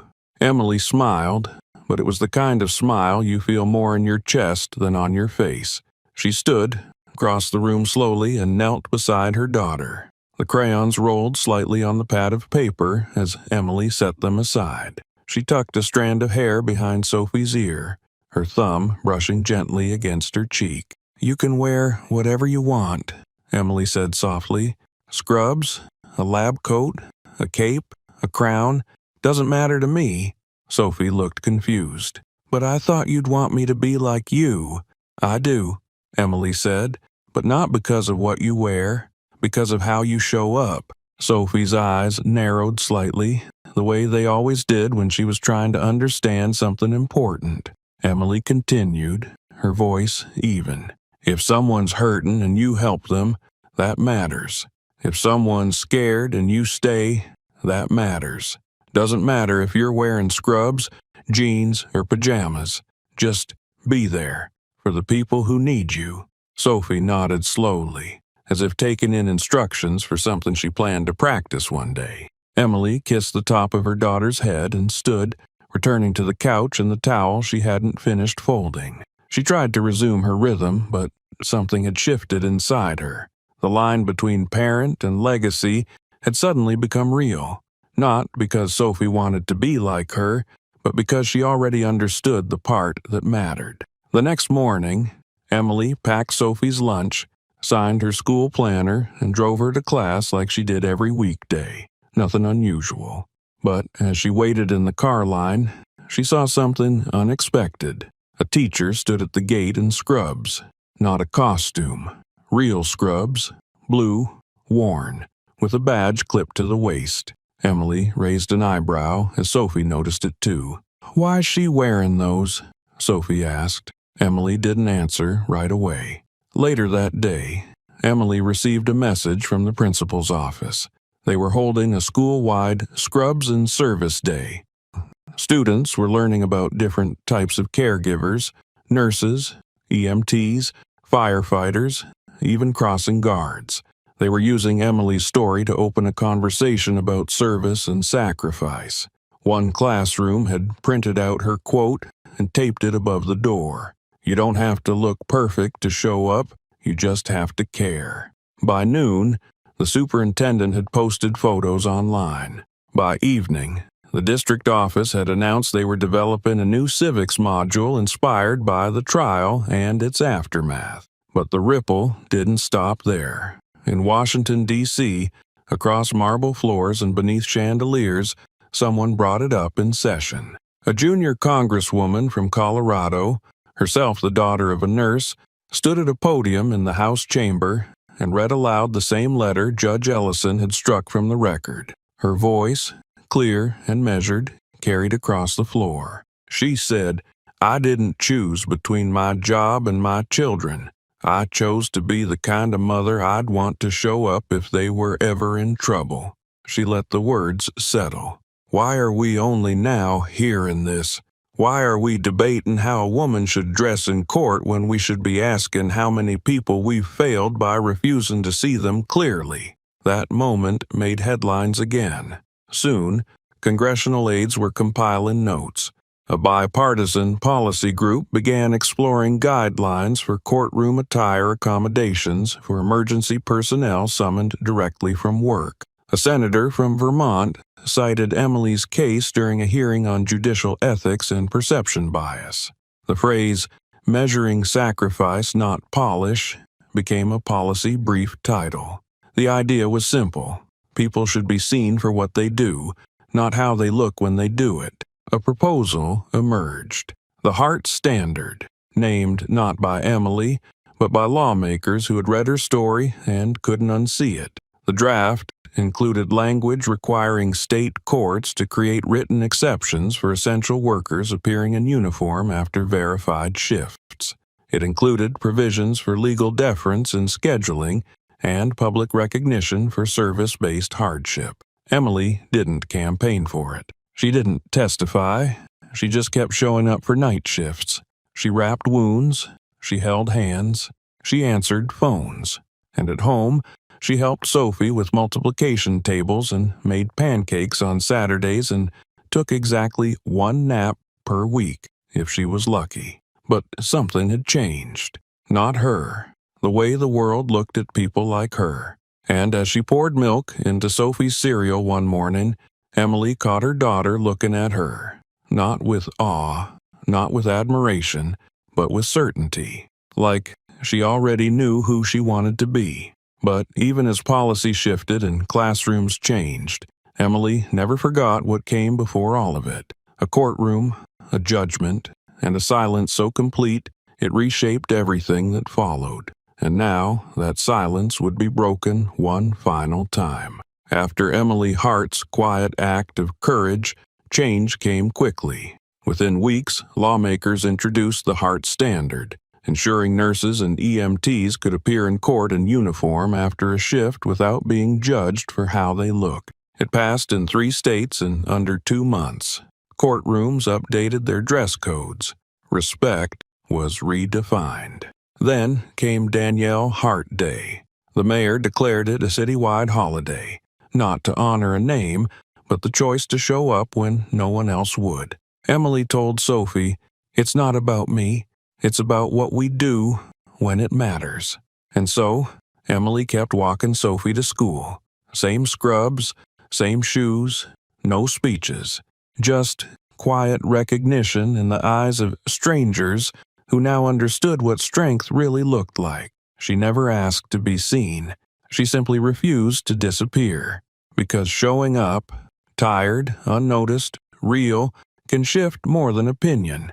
It can shift the world. And maybe that's what we're left with. Not just a story about a nurse in scrubs, but a reminder that the people who hold the world together rarely ask to be seen. They just show up.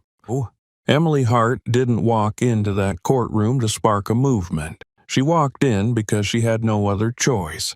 And yet that choice, made in exhaustion with no time to change, ended up changing everything. So now we ask you, when was the last time someone's quiet act of presence changed your perspective? Tell us in the comments.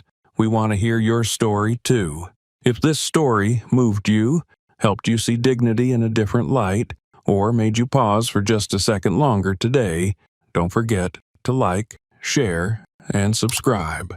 Because sometimes the smallest stories carry the biggest truths, and they deserve to be heard.